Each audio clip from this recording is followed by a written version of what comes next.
Call the meeting to order at 10:01. Agenda additions and approvals. We have two additions, 9.2 memo second quarter road report and 14.3 letter from a residence for in-camera sessions is 14.3 according to section 20. Is there any other additions for the agenda? I move to accept the agenda. Okay. Call the question. All in favor? Thank you, Councillor Adam. So that's approved. Approval of the minutes. We've got 3.1 regular council meeting minutes, April 8th, 2026. 3.2 regular council meetings, May 13th, 2026. Regular council meetings, May 27th, 2026. And 3.4 is committee of the whole meetings, May 19th, 2026, pages 5 to pages 30. People have reviewed them. Is there any changes or additions? Councillor Gano? I'll move adoption of those 4 sets of minutes. Okay. Any questions, concerns?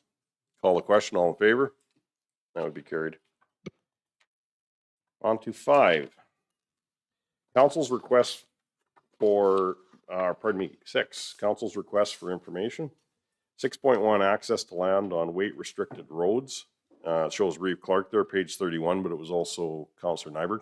Yeah, and I can provide some backgrounds, Mr. Chairman. So we did have a couple comments from some councillors as well as some residents, particularly regarding agricultural access with heavy vehicles on roads that are restricted to a 4,500 kg. Our bylaw does state, although a little ambiguously, and it is attached for your reference, I believe it's section 8.2, that states that a person loading or unloading on lands that are only accessible, it's 8.1, that's only accessible from those routes may do it using the shortest possible distance from and to a truck route. That doesn't align well with the Traffic Safety Act. The Traffic Safety Act would it would be cleaner if we relied only on annual permits, for example. There's a resident along it's actually 75% road. It's not 4,500 kg, but up in the Buffalo Lake area that council specifically dealt with. And their choice at that time was, well, just, let's grant an annual permit to allow him to access that. The pros and cons to both approaches. The exceptions approach, where it's just kind of a blanket exception, is much more bureaucratically efficient. The agricultural producers that are on those roads just know that, I got to take the shortest route to and from, and if I get pulled over, I got to justify that, yeah, I'm loading or unloading, and that's where I'm going. Just a question on that weight, so like with weights on those trucks at that point, does it kick into what band weights would be? Or does it kick into full weights or license weights, or what weights would be on that truck? Because I know this road in particular, we'd had problems with silage trucks before. Yeah, and so my recommendation is likely we need to clean up this bylaw and the language based on whatever direction council gives. Because it's not particularly clear. It does sort of speak like a blanket exemption from the heavy vehicle traffic prohibition, but that would not, though it would be tougher to argue in court the way our bylaw is, I would not interpret that to mean that they could go above legal weights. However, it would not default back to say, well, if you're on a 4,500 kg road, but you're operating there, you need to do just 75% axle weight allowance.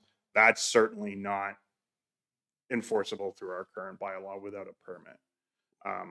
So the permit option being the other option, it is more bureaucratically intense. It's less convenient for our residents, but it does give council the ability to affect that control a little bit better by looking at it on a case-by-case basis. We've only got a few roads in the county that are 4,500 kg bands that would be applicable. So it's not like we'd have a deluge of applications annually, but it is still more work for the applicants, and we would have to communicate that well. There are some residents and businesses that have been operating and been able to, in the past, not use the shortest route, and they've been able to sort of use the more efficient route for their business operations. But we don't on file have any of the backup that would have been applicable at the time. And so if council wanted to honor that, we would need a permitting structure, which is supported by the current bylaw already. So you could have both a permitting structure for those who don't have to use the shortest route and a blanket exemption for everybody else, or just a blanket exemption and require only the shortest route. Counselor Stevens? Just a bit of context for the permit that was given out in my area. So it's 2 miles of road. It's 21-2, and the north half has a cold mix treatment. Mhm. That the intent of the road ban is to protect that. The first mile, it was put back to gravel, so there's nothing as far as surface to try and protect. So it's really just one landowner, and the reason why the whole 2 miles is banned is you don't want trucks that don't know making it halfway down, and now they're a mile in and they either have to back out when the road ban starts at a non-intersection or break the rules. So they banned the whole road even though half was protected.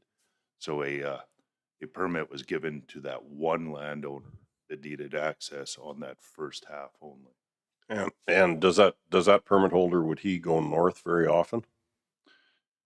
According to the permit, and this is why I thought the permit was the right instrument for that person, the permit specifies he has to go south. Okay. That way the road ban is still in place to protect the infrastructure to the north.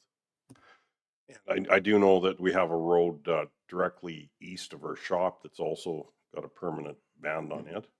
Yeah. And so there's no question, right now there's no questions from the members. Yeah, so 19.5 is one of the roads that it's had a couple comments from different producers along that road. It is a paved surface that was originally, I believe it was more of a cement stabilization type. Yeah, product. it wasn't paved, it was a soil cement Yeah, I shouldn't say. with chip seal on top.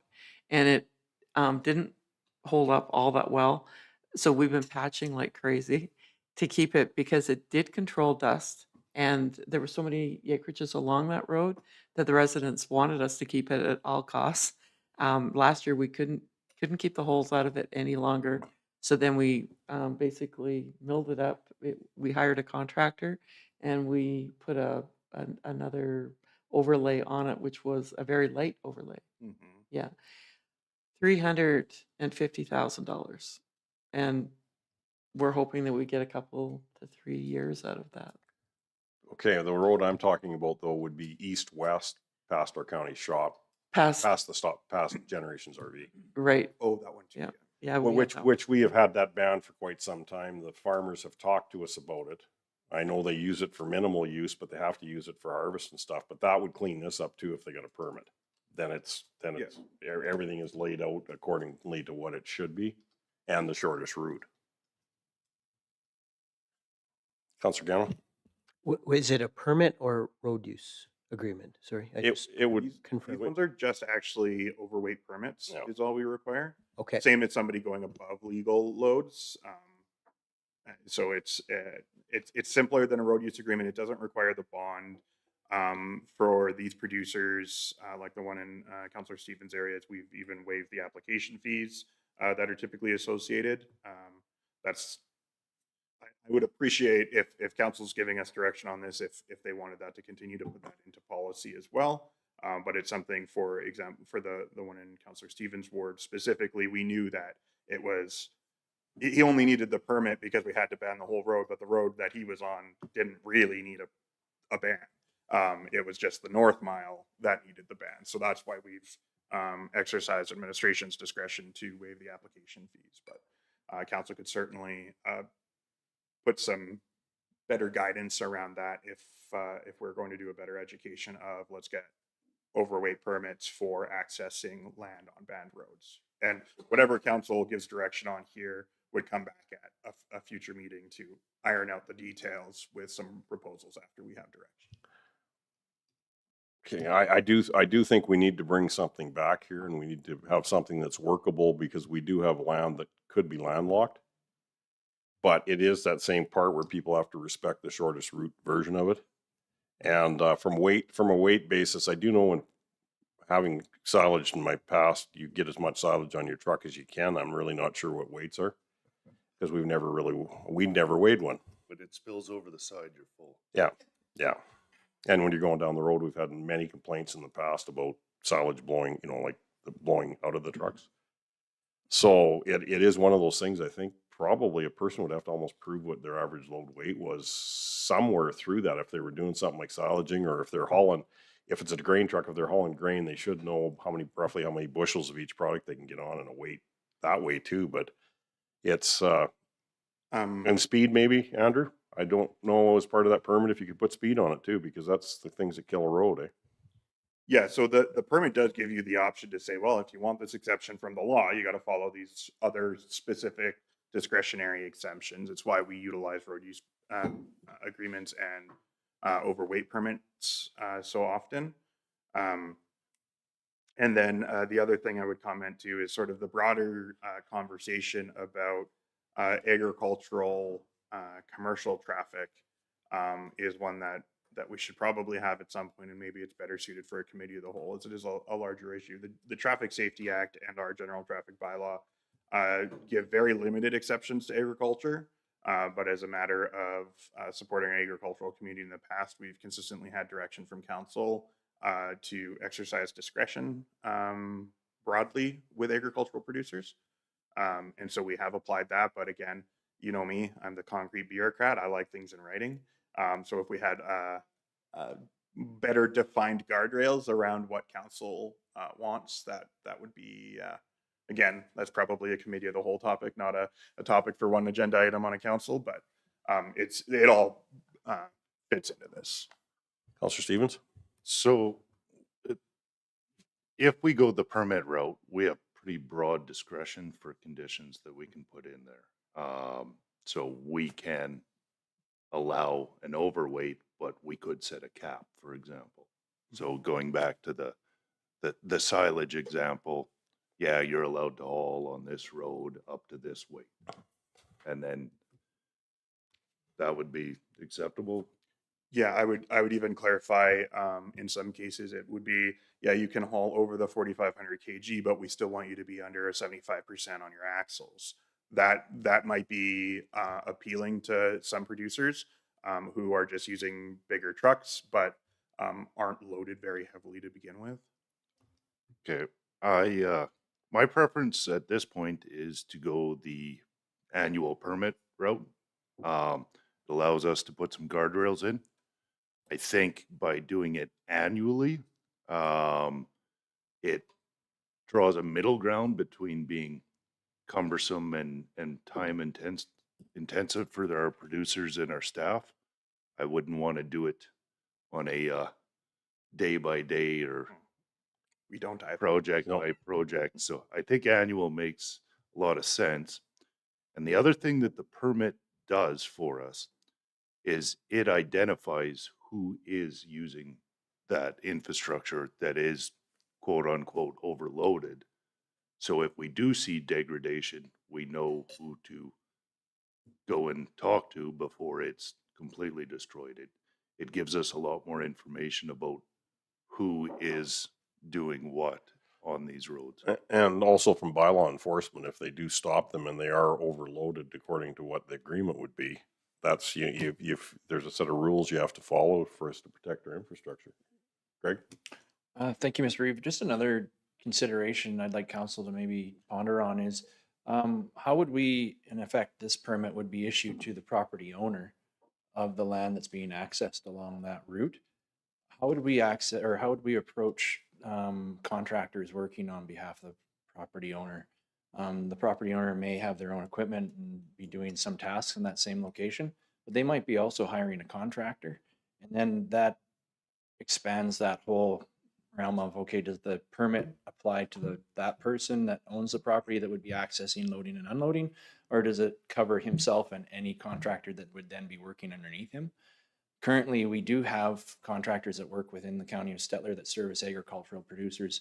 That, I mean, they follow the letter to the law. They are pulling out their road use agreements and things like that because they are making more than 5 trips a day on specific routes. They're sending in the maps. You know, they're playing by all the rules. I have had discussions and phone calls with different producers that this spring that felt as though any contractor that's working underneath them as a egg producer in the county of Stettler, they follow the same exemption that an egg producer would get, in the fact that they could haul at full weights and as many loads as they want without any registration for a permit. So there is that.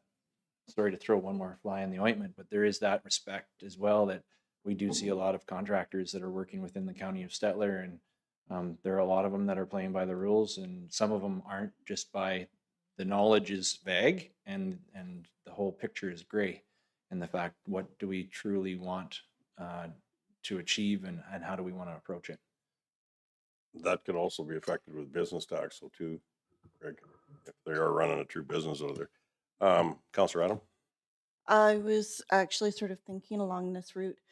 What if it was more, it's permitted to the vehicle operating on that, as in they put in their wagons, plates and that, care of the owner, and do it that way, and then those that are contractors could have a more general permit if they work for other people as well. But certainly if you put it to equipment rather than the owner, someone else is jumping in the truck on behalf of that person, then they're still using that equipment for that farm, but they're using the equipment that goes to it rather than just only that person's allowed to use that. Would that be applicable? Andrew? I would clarify our current scheme does allow for both consideration of including subcontractors within road use agreements, overweight permits, and exceptions. It also allows excluding them and saying no, they need to do their own. I think on the 4,500 kg narrower scope of consideration, those are very destination or source based, right? I'm either picking up or loading. Or picking up or dropping off at this location, and that's very easy to cover in one fell swoop. I think the broader consideration, like should an agricultural producer require a road use agreement when they've triggered the 5 trips a day threshold that we would require of other commercial operators, I think that's probably a larger discussion that would be better suited table to a committee of the whole. Yeah, I knew when I was a long hauler, the outfit could, they had their permit with the company name, but only certain trucks were given that permit. So that would be sort of that combo that I'm thinking of. The other one I'm thinking is, we know that if that person has that permit, they're going to be using it lawfully, we assume. But there's other people that might not be using it. And if those ones are using it, the only one we know that should be using it could be dinged. We can even have a counter or some sort of thing to, I'm just wondering to see how many people are actually using that road in relation to what that person's using. Andrew, just a question back to you though, is this has to go back into bylaw or policy? Yeah, pretty well. No matter what I'm looking for is direction so that I can bring back draft bylaw or combination of draft bylaws and policy to council. Generally, my thought for adding or for tackling this agenda item was sort of looking primarily at the scope between bureaucratically light or bureaucratically heavy and what council's preference was there, and if there were any other specifics that council wanted to see brought back with a draft to debate. You know, this is an interesting conversation though, because we're talking this on certain roads, but yet we have an announcement or come out within the last 2 days about a bridge reduction down to 10 ton. Well, that, you know, there is no exceptions on that. That school buses can't even run over that. So from a routing perspective, those people have to figure out a totally different way to haul. There is no exceptions for any landowner or anything else when it comes to those bridge exemptions. So as the heavier traffic picks up, we need to really watch both our roads and our infrastructure. And people have to be very clear on what the rules are and why there's rules in place. Because that road there, to take taxpayers' money and put another 350,000 in 19.5, we need to baby that road as much as we can to get a long life out of it, because options in the past have been to take it strictly back to gravel again. And we know what could happen at that point. We had a little something to work with when we brought this road back, but Yeah. if and I was part of the thing about babying it and patching it and keeping it going. I had many discussions with public works people, and people expected it had been, quote unquote pavement for so many years, but it wasn't pavement. It was just a cold roll. But we did keep it up. Some people respected it, some didn't. And we have to make sure that respect is there, or that will go away. Just to add on to that, when we applied for the grant, we, did identify the road as being banned, or, we're watching the weights on it plus the speed. I think that road now is 60 kilometers an hour. Yep. Yeah. And we all know that weights and speed are what kill these roads. We're aiming to get at least 5 years out of this treatment that we just did. And if it does what we hope it does and expect it to do, we may be looking at other roads that are starting to, really show. The Stewart Wynn Road is the one that the weights are really starting to play havoc with it. So, yeah, that's a big expense, to put in your budget every 3 to 5 years. And if it's 350 last year, it'll be close to 500,000 probably in 5 years. Mhm. So, yeah. And talking to other counselors, weights have been, we've talked about road conditions, we've talked about what's happened with our rains. Two things that we brought up today is weights and speed. And these roads were built for 3-ton trucks and half tons and one trip to town a week type of thing. And we have got hundreds of thousands or millions of dollars worth of road restructuring if we're going to try and meet the weights and have them drive at 80 to 100 kilometers an hour on these roads. We have to get people back to the point where, I don't care if it's an agriculture or oil field, we get 4 inches of rain, keep your heavy weight off these roads. If you don't, it's coming out of every person's pocket. So I don't know, it's maybe people could look at it as anti-agriculture. I don't. I'm an agriculture producer. We have to maintain our roads, or how are we ever going to maintain them with our tax base? So I think we need to look at specifics. The one east of Generation RV, we had lots of complaints on that 60 kilometer an hour road piece when we put the signs up. We had lots of complaints on the weight. I don't know if as area councilor, are you getting a lot of complaints on it, Councilor Gano? The land owners there are concerned about dust abatement, certainly, and we're talking to operations about that. But having to slow down, no. Yeah, but the dust abatement piece is the same as any other resident on a road, and if they're doing 60, the dust should be less. Yes. Yeah. Yeah. They aren't concerned about Yep. the speed. Yep. I'll Okay. leave it at that. Because we put it at that, and that should have helped the other situation also. But that was a tough decision at the point, and we did take a lot of complaints back. But I would hope that we gave a few tickets out and people do follow the 60 kilometer an hour speed limit on that portion. Mr. Reeve, if I may, that road band that runs east on, and I'll just get the number here, it'd be 38.4. It's a 75% band. It's on year round on that stretch, basically right across till it intersects with Highway 12 again. We have had different discussions with area producers on the road. It's been in that way now for a long enough period of time that they all respect it and they understand why. There was some work done to the road, and we continue to maintain that road and keep it from breaking up. Many of the producers that utilize it understand that if they take care of it, it's far better and useful to them if it's in one piece and they take care of it than if they trash it and it's not usable then at that point in time. So over time, they do realize that there is a cost savings and there is a benefit to them if they stick with the ban and keep the roads in good shape. Councilor Gano?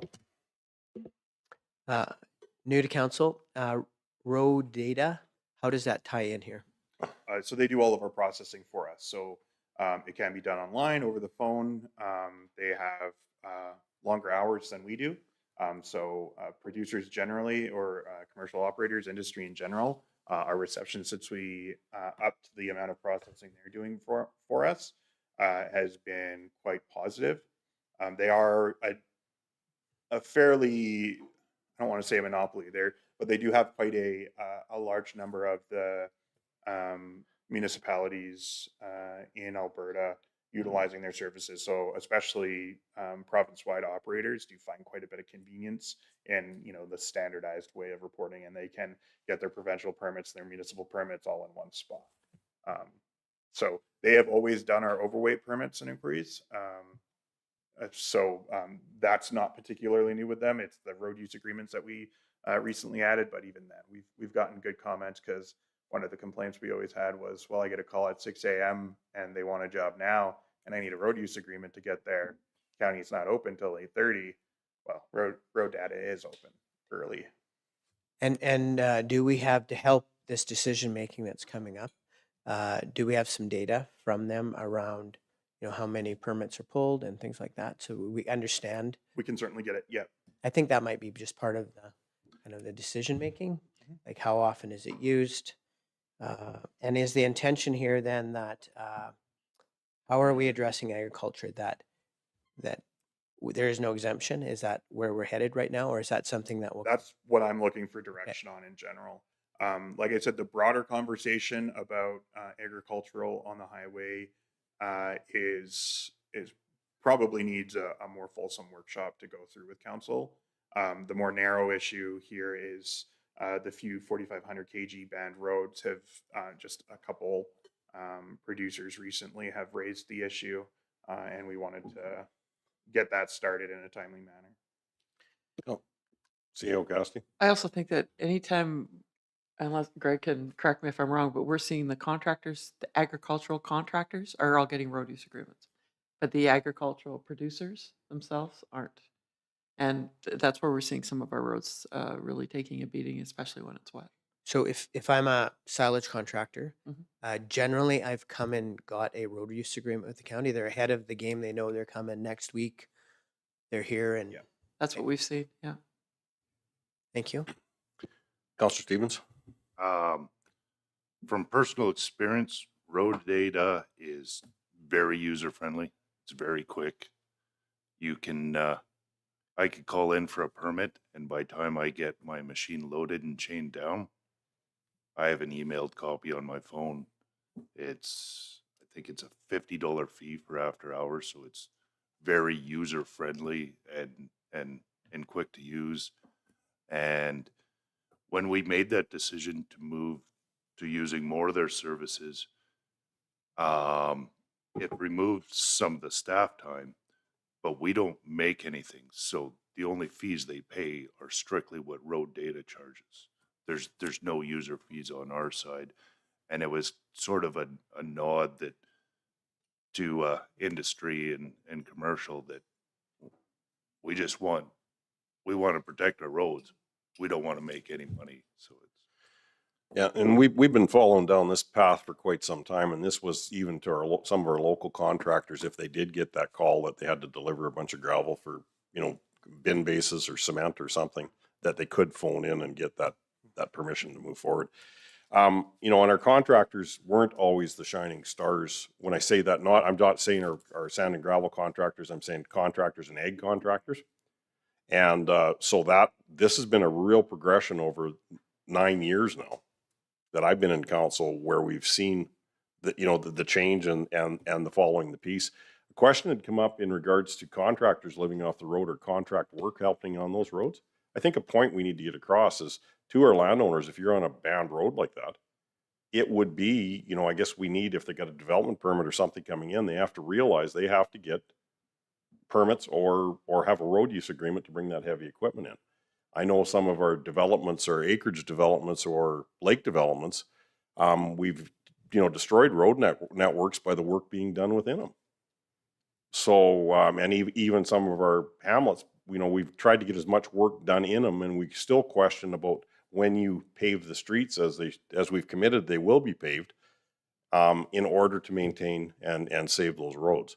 So it's a pretty big piece here, and it's going to be a big policy bylaw change, but I do think that the time has come that we have to put the effort into it to come up with that. Counselor Hunter. Should we just move most of this all into the committee of the whole?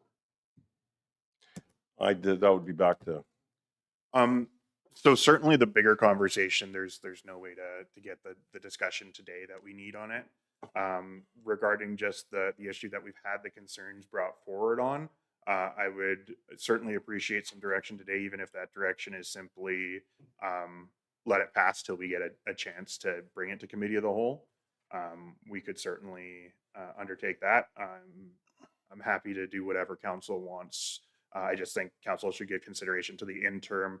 Right now, some of these guys are basically being told, per the bylaw, use your shortest route when they were used to using, use the shortest route on the band road when they were used to, traveling longer on the band road to save time on the larger trip.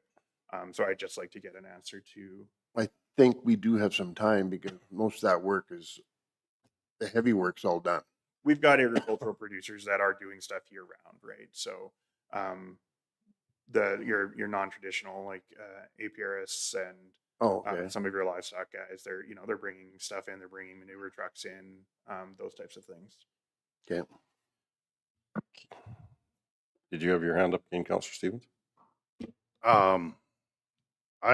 I'm still leaning towards the annual permit, so I'll make the motion that we instruct administration to bring back a revised policy that allows for a annual overweight permit for ag purposes. Okay, you just be careful on that phrasing. Well, Yeah, We'll make sure what comes back is. yeah. If it's a 4,500 Yeah, it's kg over road, that weight. it'll be over that way. Yeah. Yeah. Okay.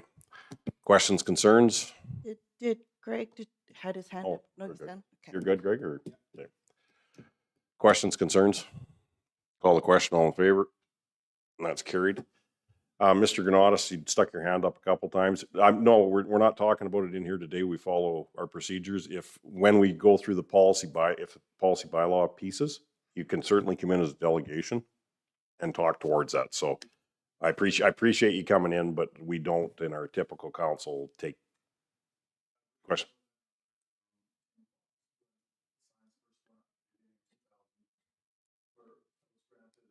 Well, no, you can bring that into the next meeting and 2000 was 2000. We're in 2026 and change is inevitable. So, but bring that forward and we'll look at it as council at that point before we approve Andrew can talk to you on dates, but yeah. Yeah. And a month from now might be pushing it with everything else we have on our agenda, Andrew, but it might be a month. Yeah. A month from now is the earliest it would come back. It won't be in our meeting in 2 weeks for sure. Yeah. Thanks. Okay, new business, 7.1, request for decision 2026. Oh, they just walk in right at that point. Orthophoto acquisition, page 47 of the package. Thanks, Mr. Chairman. I'll turn this over to Craig and Rich. Thank you, Reeve Clark, members of council, and good morning. First up, I just want to say, even though my name's the one on the report, but this is a joint effort. I couldn't have gotten this far without Rich's help as our GIS coordinator. The request for council is to award the contract for creation of new orthophotos or air photos for the county to replace our 2021 air photos with a product that would be available probably for late 2026 if council approves of the work. We have put out an RFP to go shopping for some options for us. Right now, our air photos are what's called 20 centimeter resolution across the entire county. So resolution goes to the quality of the air photo and also the price and how much we can afford. We shopped the option of going to a higher resolution, so a more detailed photo at 10 centimeters, and that actually blew past the budget really, really fast. So we come back with a recommendation to go with our same resolution as our current air photos, just update it for data and time, showing new developments on the ground, any changes in agricultural production patterns across the entire county. The ortho photos, while presented by planning and part of the planning budget for planning's capital budget, is shared across multiple departments. It's not a departmental resource, it's a corporate resource. So it's used by agriculture, it's used by operations, it's used by assessment, it's used by planning, and anyone that just has a general inquiry of what's happening on the ground around the county. And we do integrate this into our geographic information system, our digital mapping, which is also available for across the corporation and out to the general public. So they too, once we have the new air photos, will be able to go check out what's happened in their neighborhood or they're part of the county. We received a total of 8 proposals for our process. One did not go through the full evaluation process. They failed to meet the basic requirements of our process. So that gave us 7 to evaluate, both in terms of the quality of materials, the reputation, past experience, and on also price. You can see that in the RFD about how those 7 firms broke down. 40% of the available points out of 100 was dedicated to price. The rest were on technical capabilities, meaning we wanted to make sure we get the product that we want first, and then we'll move on to consider the price issue. So the one that came on top for the overall process is a group called Geodesy out of High River, I think, High River, Alberta. And they have offered to fly the photos during the summer, weather dependent and scheduling dependent, but they'll meet the window that we were looking for. So we do want to get that July, August type timeframe for the new photos. After that, there's processing time, so we don't get them the day after. Once they are verified and converted into a suitable set of digital files, they're promising delivery to us by the end of October 2026, which then they get integrated and they're available for use across the corporation. So the recommendation, Rich is here to help me with any questions on the technical side, Reeve Clark, if we have any. And the recommendation is that council awards a contract for the creation of new ortho photos for the county of Stettler number 6 to Geodesy Group in accordance with the terms and conditions outlined in our county RFP. And Geodesy Group submitted a proposal for a total project cost of $76,882. GST is on top of that, but we recover that. Okay. Councilor Gano? I have a technical question around, are we at a state where we're able to compare new and old pictures, put some parameters in there, and it will trigger and let us know that this is something that we'll utilize in other departments? That's something that I can perform with the GIS program that I have in Yes. my office there. So yeah, we can definitely run some photogrammetry from previous years. Plus, you can overlay, you know, the different years. Okay. Even in our web map program, you have that ability in there as well. But it's not necessarily automated where you push a button and No, that's something that I have to do. put in a equation, for lack of better words, in there and say, compare all the properties where there is a development larger than this that change, it'll flag it for you? That's something I could kind of custom write a program to do that, but we definitely don't have that, Okay, push button. Okay, and I have a question also too, like we're talking about the quality and about how it varies in costs. Does the quality from the recommended company, how does it fall into the quality of the photos that we have from 2021? And I'm sure if you're recommending it'll meet our needs, but is that our best decision? It should be very comparable with what we have right now. They actually guaranteed a little better accuracy than what we got back in 2021. So you may actually see some improvement with how the aerial photo lines up with the actual cadastral layer and things on the ground line. Okay, thank you. Councilor Gano? There's no other questions. I'll make a motion that council award the contract for the creation of the new ortho photos for the county of Stettler number 6 to Geodesy Group, Inc. in accordance with the terms and conditions outlined in the county of Stettler number 6 request for proposal, and Geodesy Group submitted proposal for a total cost of $76,882. Okay, call the question, all in favor? And that's carried. Thank you. 7.2, request for decision, Community Investment Program Intake 2026-02, page 49 of the package. Thank you, Mr. Chairman. Lorraine, did you want to speak to this? Sure. Thanks, CEO Cassidy. Good morning, Council. The Community Investment Program has been created to support local events. It has a yearly budget of $15,000 annually, which is broken into 2 funding streams, new investment and annual support, which share the budget allotment and the period deadlines. Since last intake, council approved a total of $5,000 of spending to the Stettler Music Festival, Big Buffalo Lake Big Jack Classic, Storm Mountain Outfitters for the Coyote Classic, and the Buy More Bolorama. The funds remaining in this account to be spent of the 2026 budget is $10,000. As of the end of May 31st, 2026, we had 10 applications, including one submitted after the deadline totaling $24,800 were received for the Community Investment Program for Council's consideration. So I'm looking for some direction around funding the following applications under the Community Investment Program as listed. Counselor Stevens? This was presented to the rec board on Monday night's meeting, just for their feedback. The one theme that came out of it was there was generally a fair bit of concern around the Battle River request. The rec board did not feel it appropriate to sponsor events outside of our community.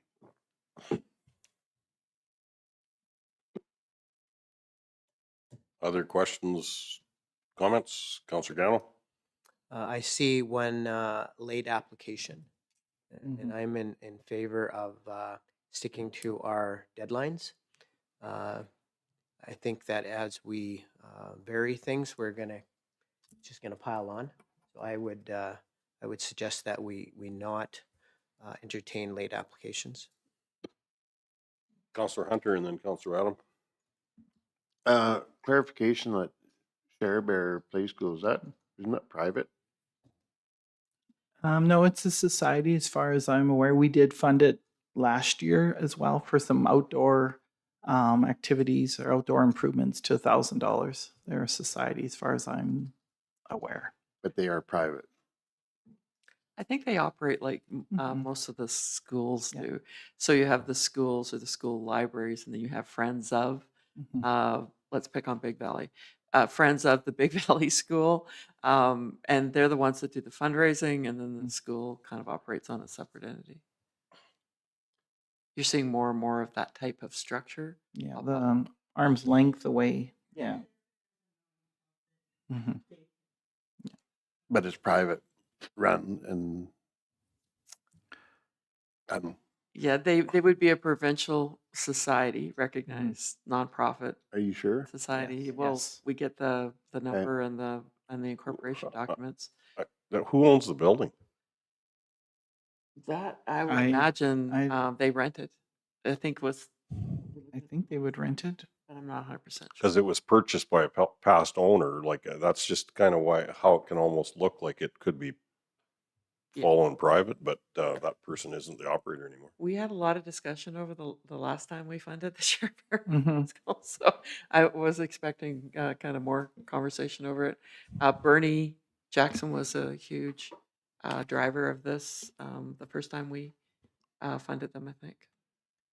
I just know or listen to people that everything's really cheap. They do a lot of fundraising, Mhm. but it is mostly all in-house work. So where I see all the other ones are, to me, they're different, but maybe I'm wrong. Counselor Stevens, did your rec board have any comments on that? They didn't have any comments on the play school itself. I just want to echo what Councillor Gano said. The whole reason we created this policy was historically we were getting one or two requests that seemed like every month. And they were random, it was haphazard, and it was very hard to manage and budget for, because in isolation, it quickly snowballs when you got one or two requests 12 times a year. And this policy was created to get some cost control and some structure.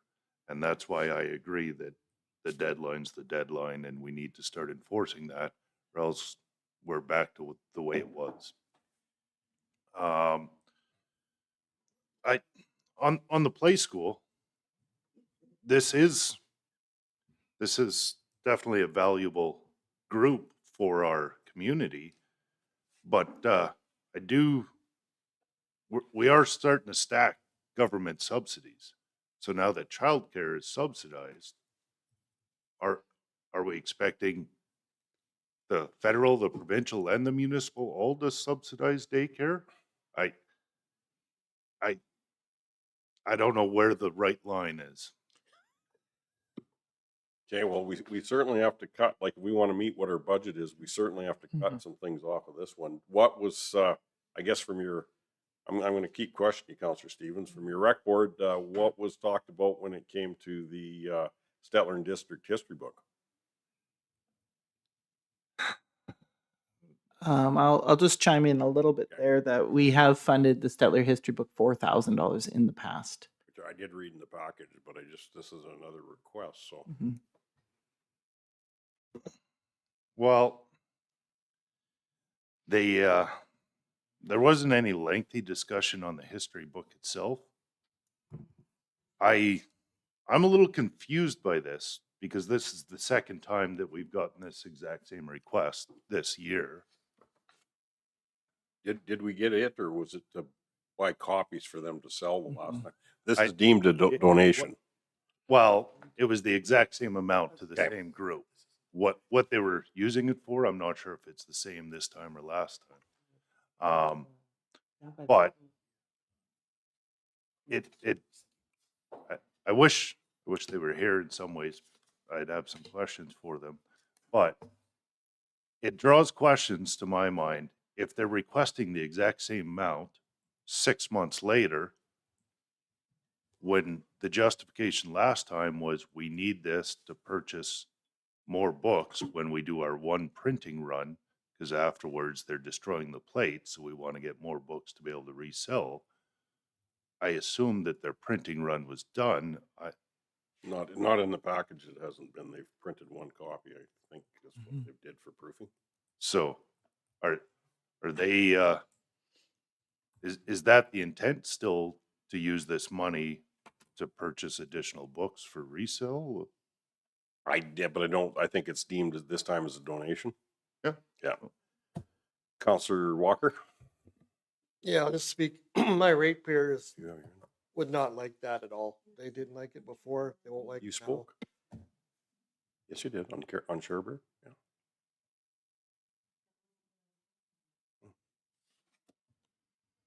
Okay. Counselor Walker and then Counselor Adam. Yeah, my ratepayers are against the Stettler District history book, so I will be voting against that for sure. And the other Battle River out of Brock County, I don't like that one either. Counselor Adam? My actual, what I actually put my hand up for was about the history books and the combination of Share Bear with Big Valley. The books, like you touched on there, I seem to remember it was a large amount that they wanted and we had granted, and they want it again now. Then when I was reading the package, when it came to Share Bear, Big Valley Street Festival, they were talking about all these activities, and Share Bear was part of it. So am I reading that wrong in their write-up? I'm confused. So those were the two items in this that I was wanting clarification. We want to proceed, especially on the history book. I know the Share Bear is doing like an independent kids kitchen space in like at the Share Bear Play School. So they may be involved with the Big Valley Street Festival, but the funding is going to a development of our upgrading of a kids kitchen space. The history book, I did have an email. They are looking at going for printing by the end of July. They're hoping they're doing a final proofreading. I think the money is going towards continued sponsorship, I guess, to bring down the cost of the books.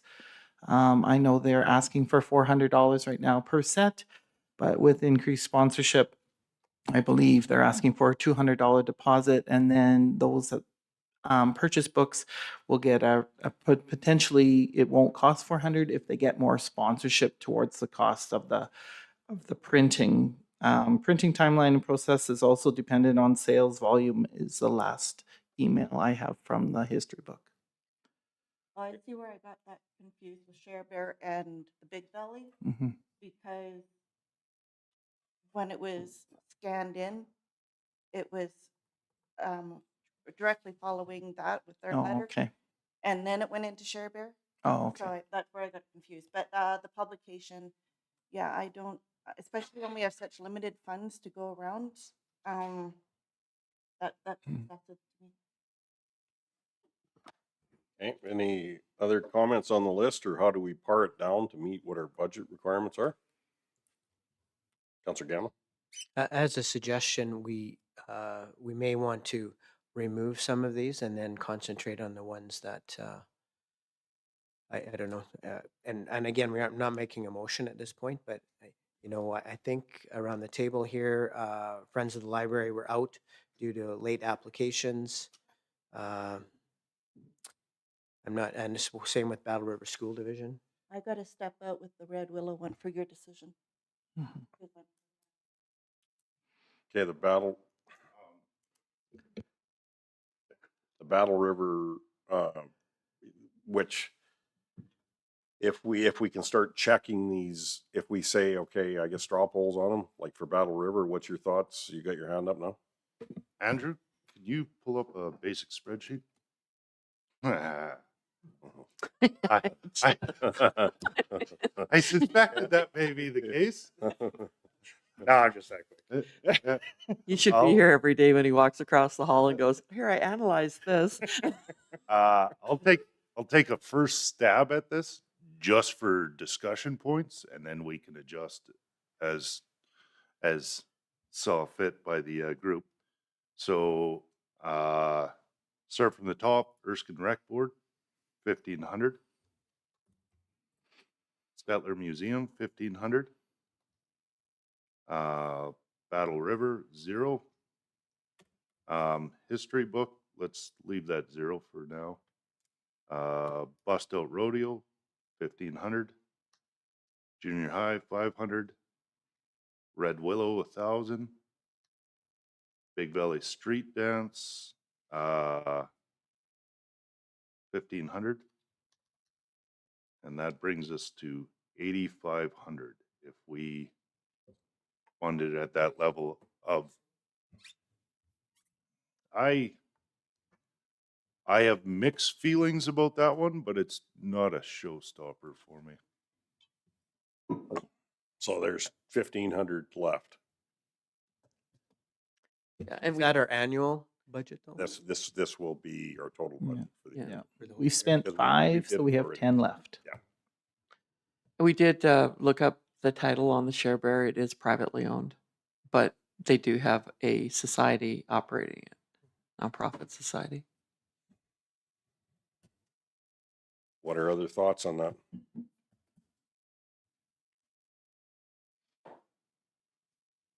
Counselor Hunter? What did we give street dance last year? $3,500 in 2025 and $2,000 in 2024.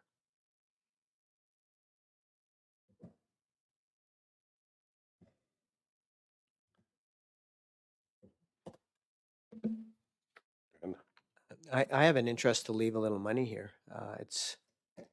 We're not halfway through the year. Wouldn't we have another intake that would be coming or not? No, This is our last. this is the last intake of the year. Okay. The next intake is December 31st, 2026, Okay. and that'll be coming out of the 27 budget. Thanks for that clarification. That helps. So it is showing as 1,500 remaining. The history is history. I would really like to include something in here for the history books, even if we paid for already, even if we put it up 1,000 to 5,000, it covers a big part of our area. It might not cover Bymore, but and I don't know how much it covers Gadsby, but it does cover a big part of our area and a big part of our business trading community. And we're not to the people. There's been a lot of volunteers trying to get this book out. We're not slamming the door on them either, but I mean, they're asking for 10. If we put 1,000, we've still give them a fair donation towards something that will be represented for years to come. CEO Casti. The SIP is basically, council started it to just have the 2 intakes a year and then to basically events. But the history books could be something that council could consider funding out of the Rural Development Fund. Okay, well, I was just looking at, we've had 1,500 left. If we put 1,000 towards it, then it balanced it up. I don't know. It does. There is groups of people working within our community that promote rural life that are putting this book together. It's out of the P&H elevator basement, and so where they get their history from. Councillor Stevens. So I assume that it was more narrowly defined as events too, but I reread the policy and it's funding based on activity, and activity is defined as any program, event, or activity or other eligible proposal seeking funding through the community investment policy. So I think that's overly broad, and in the future, if we could avoid using the word in the definition of the word we're describing, that would be great. Well, that's where you Andrew. get the plain English word. But I will just edify that for council's benefit that I believe it was last year when a request came through that involved more of a capital funding for an improvement rather than a event. I did ask council if they wanted to narrow the scope or better define that definition, and I did not have a direction at that point. So would welcome any if that's where council would like to go. Okay, no other comments? Councillor Cano? I see there is $500 there. I wonder if the group would consider funding in full what Stettler Museum is asking for.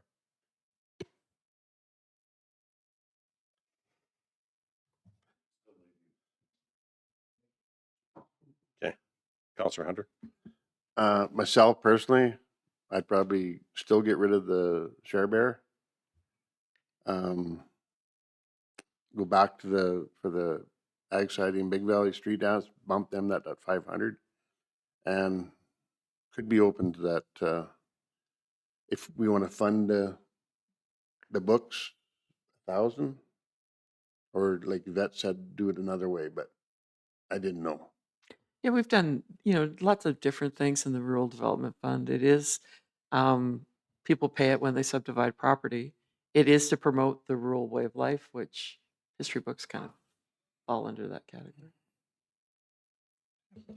I like the idea of removing it from this list and moving it to the Rural Development Fund. Well, we can remove it from, I guess, but it is an activity, it is a society, and it is promoting the history in our area, whether we all agree with history or not, and especially on paper. But I still kind of like picking a book up. That's why I bought a copy of them myself, that people can maybe look at and pull from our library and pieces like that. People put a lot of hard work into this. So it is, as prices have escalated with them also, I just feel that it shows that we're not supporting them fully by any means, but in whichever way we go, we are showing that we still support the history in our community. I would agree with Councillor Hunter regarding share bear. I'm not sure it's best to fund that private owner. Okay. I would, See you, Casting. yeah, Mr. Reeve, I would just, because we've done it in the past, do your CIP funding and then immediately follow that with a motion to take $1,000 from the Rural Development Fund for the Stettler history books. Okay. The Big Valley, like I just question, we're 2,000, we're 3,500, and then it's a request for 3,500. Should we be talking to those groups too? Like, they're nonprofit, I know, but do they make anything? And to carry that forward year over year? Because we've did it like with the pheasant festivals, we've did it with the Jackfish Classics, we've did it with all these. As they develop events, you try to get them to wean down a little bit. Wade can probably help me with this. I've attended a couple of them. They're run by the Big Valley Ag Society. I think most of it's free. It's like the food is you go on a hamburger, you Pay for that. no donation. Okay, Everything's donation. okay. And then I think what they're looking for is just basically to pay for the band because they had 2 live bands there last year or 1 live 2, band. 3. Yeah. And yeah, then I guess the donations, we do supply them with the barricades so that they can, rope off the one area where Did we do the barbecues too? we No. did, but they couldn't get them to light. Oh. And we tried to teach them and they still couldn't get them to light. But I know they got like the face painting, and I don't know if they're having all that playground stuff, inflatable stuff this year or not. Yeah, last year when I was there, it was raining, so it kind of dampened a little bit, but there was still a pretty good crowd. Because I know the dunk tank, I mean, it's for all the counselors to show up. Well, I just put your name down 7 times. Yeah, no, and I would vote for that one too. Yeah. Put a different mask on. We can get masks made up that match our faces, and you can just. If Wade's going in the dunk tank, we can make up a lot of their funding shortfall. Yeah. Because I'll pay a lot of money to throw balls at that dunk tank. Historically, the intent always has been, or how previous council has approached it, is when you're a group starting out, we're more willing to give a larger nest egg or starting spot. As they progress, we would hope that they become more stable and self-sufficient, and annual funding becomes a lower amount. If an event's in year 10 and we're their only funding stream, they're probably becoming too dependent on us at that point. But to get the ball rolling, I will move that we award the community investment policy based on the amount awarded to column. So that would be there. The person writing the motion, say it out loud. Okay. So Erskine Rec. You do recognize you got a $1,700 balance at the bottom of that sheet. Yeah. Okay. I'm aware. I wanted to leave some left over because I get the impression that there's about to be another motion made to spend money on museum books, and I would like to balance our budget, if that makes sense. I get that it's 2 different funds, but if we left a nest egg over in this one, at least then we're not spending past what we had budgeted for previously. Where's this at? If that makes sense. Staff has got some looks on there. I would just clarify, for Krista's sake, that typically if there were unexpended expenses within the SIP funding stream, that expense line, then it would just go into general reserves at the end of the year. If council wanted to make a specific motion to replenish the rural development fund for the amount you're going to take out of the rural development fund instead of spending out of SIP, you could do that. Wait. We're getting down in the weeds on semantics. The total amount spent is what I'm concerned about, and I'm trying to balance that. Okay. Which column it comes from? It all comes from tax money. So group by group, Erskine Rec Society, 1,500, Stettler Museum, 1,800, Bust Out Rodeo, 1,500, High School Rodeo, 500, Big Valley Ag Society, 1,000. That's Red Willow. Red Willow Ag Society, 1,000, and Big Valley Ag Society, 2,000, to a total of $8,300. Any questions or concerns before we call it? Call Councilor Hunter. Clarification on that Exeter Heritage Expo. What is that? So that's the Heritage Day celebration. Is Nikki here? Yes. Thank you. Yeah.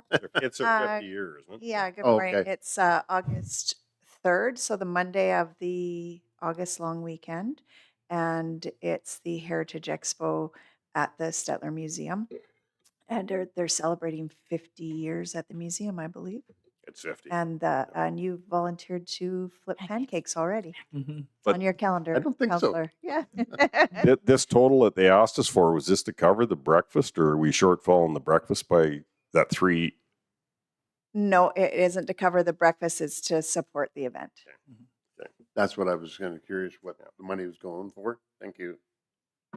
One of the reasons why I like that, and I know we do a separate annual funding for the museum, but anytime groups are doing fundraising events, and that's what this is for them. I mean, they want to get more and more people in, but anytime groups do events that make themselves more self-sufficient, I'm more inclined to help them along. And that's why I support sponsoring that. Any other questions, concerns? Call the question. Those in favor?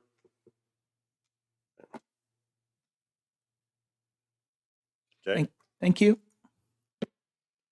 And I, as chair, can I make a motion?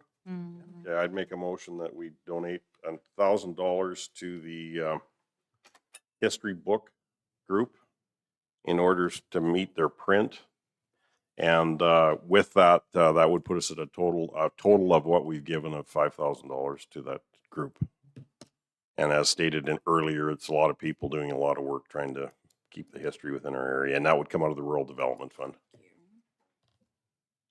Questions, concerns? Call a question. Those in favor? Favor? Opposed? Councillor Walker's opposed.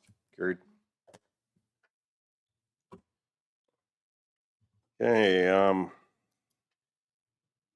I've had a couple councillors say that this is probably going to be a long meeting in it. I think so far we're going down that path. 7.3 request for decision, Botha stormwater upgrade, page 89 of the package.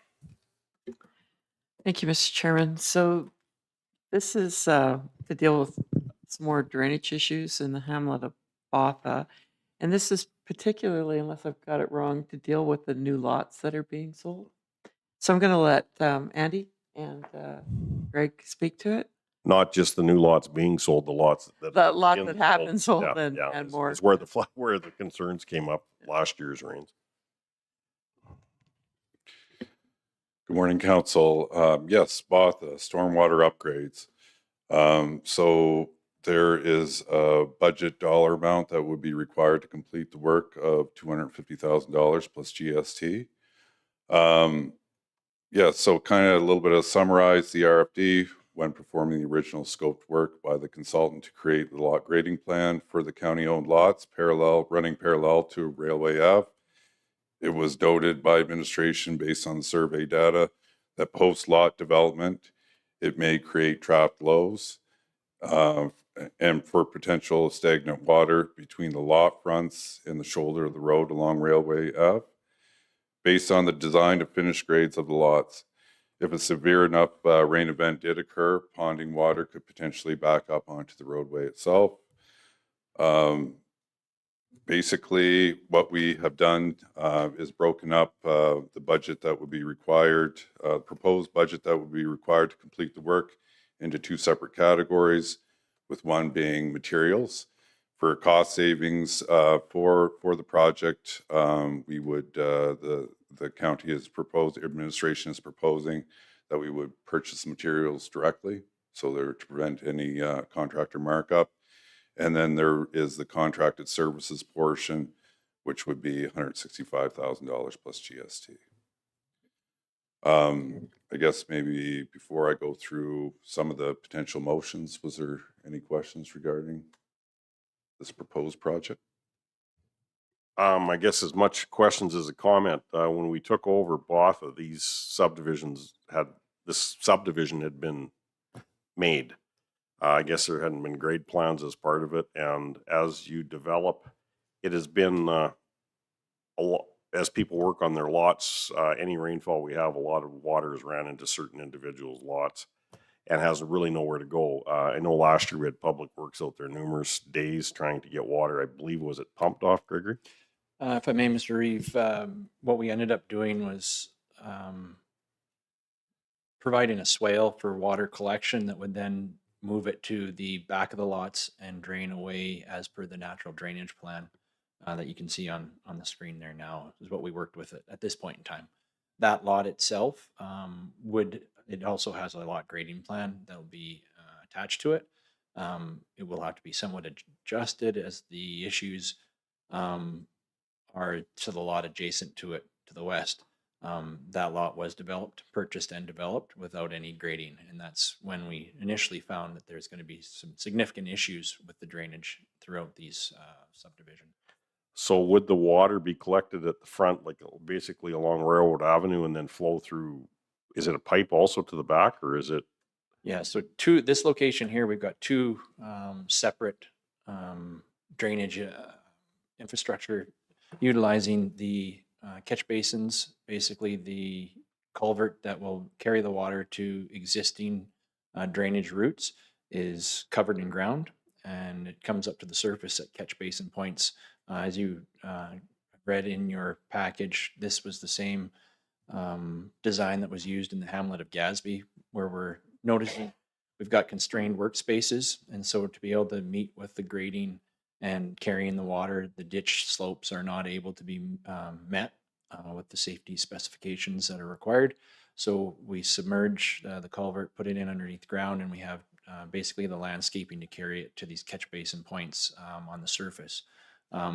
With these being in the frontage of these lots, it does give an aesthetic value to it as well, and the fact that it is relatively non-invasive to the properties and the property owners, and it's easy for operations staff to maintain.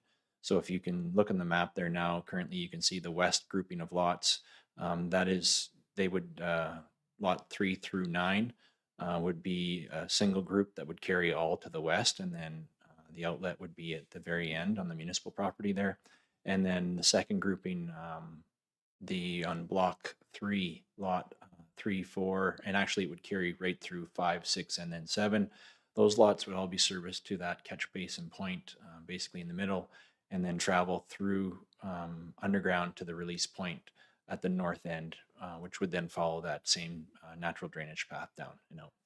So the lots east of lot 7, what happens with them then? Does that ditch sloped over to where it would come to a catch basin, or does it go the other way? Or basically those lots carrying the other direction, there is a soft ditch that carries the water to current culverts, and then using that system that's currently in place to carry the water away. I think those lots were included when we did the drainage plans, when we originally got Botha back as a hamlet. And most of the money and repairs that we did to Botha was drainage. excuse me, as far as the viability reviews and the infrastructure studies, as we absorb or take over these village to hamlets, we're learning a lot more, and I'm sure there'd be a lot more questions when it came to the ones coming up now, because drainage has become huge. The ones that were proposed in Gadsby, like the drainage project that was there, through these last rains, it performed very well. But last year, I did send some pictures into the contractor was following our engineered drawings. But the ditches, if what concerned me is if any kid had hit it with a quad, or in the wintertime somebody with snowmobiles or a vehicle went in the ditch, you would basically be tipped right on your side. There was that steep of ditches, and just because of the work area we had to work in. But when you shot your elevations, everything was to spec. So Andrew did come out, take a look at it, and we had it was pretty obvious when you took the look that we put the piping in. The piping worked very well. Does it come without issues? No, it doesn't. Freezing in the spring, etc. But it certainly worked. That whole system worked very well in Gadsby this time.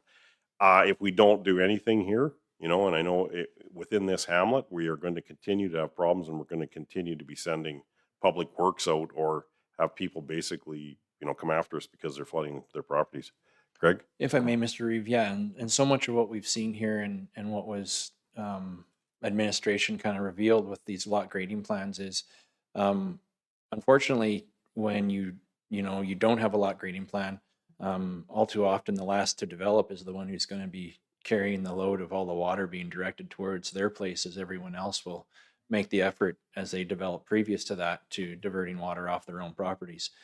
So the lot grading plans that we have received and are in place now that can go out with every lot plan as they're being developed will greatly increase the value in the fact that no one person's lot will be receiving all of the runoff. But like it was Andy did mention there, what we now see is though with those lot grading plans is okay, now where's the water going to? And rightfully so, it's going both to the front and the rear of the properties. But we have to ensure now that we have the infrastructure in place to carry that water now to the drainage point, so that with particularly the extreme weather events that we see lately and things like that, we aren't back flooding onto our own infrastructure or into other people's properties. So. Yes, Yep. go ahead. Yvette, I and should- then- I'd just like to say we are getting quite a bit smarter as time goes on. We had the same issue in at Buffalo View Estates, where the poor guy on the very last lot, would have had to build his house up to the sky just to keep the water off of it. So we are getting a lot as time goes on, and we've inherited these developments. We're getting a lot smarter. And poor Andy's going to have to make sure that all the grading plans work, but we are making all lot owners sign off on grading plans. Just as just to let you guys know, we sold every lot in Erskine, and we closed on the last one on Monday. We have no more lots available in Erskine. and our drainage is good because. Yeah, we are the way drainage it's plans built. and we built it. Awesome. Yeah. Except for the lots that are at the very north end, Yeah, we're still working with Alberta Environment. Alberta Environment on the setbacks from the old transfer site. Okay. Councillor Stevens? A couple questions. First one, I'm afraid to ask because I think I know the answer. We're at 0 for transition grants. You're right. It's long past. It's 2017 is when we took over Botha. These original lots that have houses on them that the village sold before we got them, people made huge gardens and extra yards. So they were included in our original plan, I think, for drainage, or some of them were anyway. And then, of course, we just assumed that, it was going to work fine because they had been selling the lots. And then when we started selling them and people started to build, we started to see the issues that were coming up. Memory serves, I think the last of the transition was on some sewer line replacement. Yeah, we replaced 3 streets of sewer lines in Botha when we had only planned to replace 1. Next question. To install this culvert piping system, do we have to tear up any road, or is this, we don't have to redo asphalt for it? No, Andy, if you want to speak to the approach. Yeah, very limited, as you can see from the drawing or whatever. Greg, what's the road going north-south? My eyes are bad. 49th there? Okay, so there's 49th Street. Yeah, there'd be a small portion there that there need to be saw cut and then replace. Probably for interim measures until we had a paving program again, perhaps next year in 28, we would just backfill it with millings. Okay. And the back alley is not yet developed on that section, correct? Correct. Is that something we're holding off on? Is there plans, or is it, if it's not built, they're not going to put their garage access on that side? And We've been using it as a walking trail. haven't we? Yeah, so basically there's never been any actual direction to proceed and develop that as a laneway access to the rear. The lots have all been developed with access out to Railway Avenue for all of the items, their garages, their homes, their driveways, et cetera. Everything, the access point is from Railway Avenue, not from the rear. Okay. Councillor Gannon? In hindsight, when we ended up with Botha, could we have done anything to anticipate this and got granting at that time? And all I'm looking for is if we're faced with a dissolution again, if we could help with that. Thank you. Yes. So in Botha, we were told that all the lots that had been subdivided in Botha had all the utilities running into them. I think the first one we sold, there was no gas into the lot. So then the county took it, and we did run it through the transition grant, but we did run gas into those last lots 3 to 9. So they are all fully serviced now. We, I think, weren't maybe being as due diligent as we could, but we assumed that since lots were selling, that the grade was fine, and we hadn't really paid a lot of attention to the grade. And then after we sold a couple lots, and we started getting phone calls and upset landowners, and I totally get it. So then we went out, we looked at them and found out that we had a larger problem.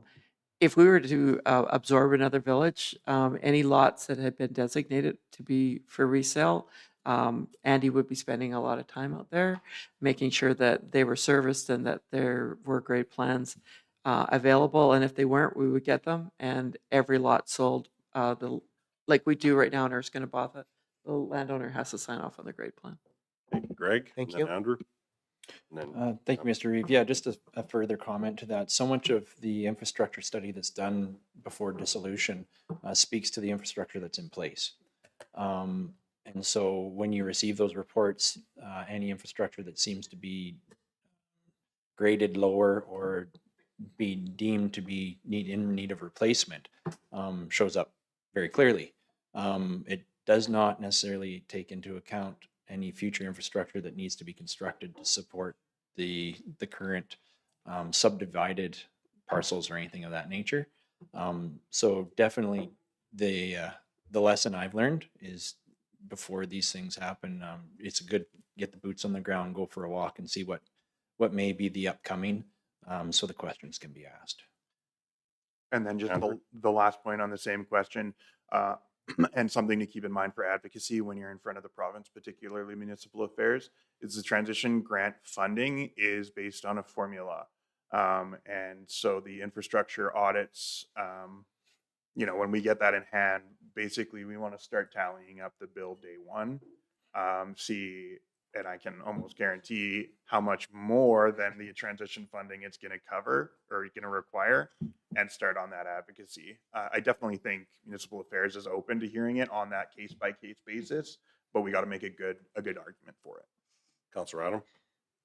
I was just going to say, especially seeing what's going on in my ward with flooding and all that, because we've had a good snowfall and a good set of rain this year. We should probably take care of this. I know I'd rather defer it, but they're having issues now. They've got brand new places and culverts, and the flooding situation do need to be addressed. We don't need it damaging property.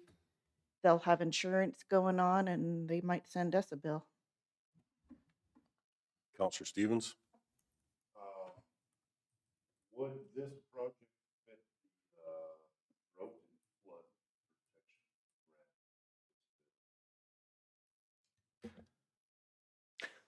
grant? I have seen a vet do bigger stretches, but I would say I doubt it. I mean, I'm willing to give it a shot, Yeah. but I don't think so, because there were developed lots and it was just lack of expertise and drainage.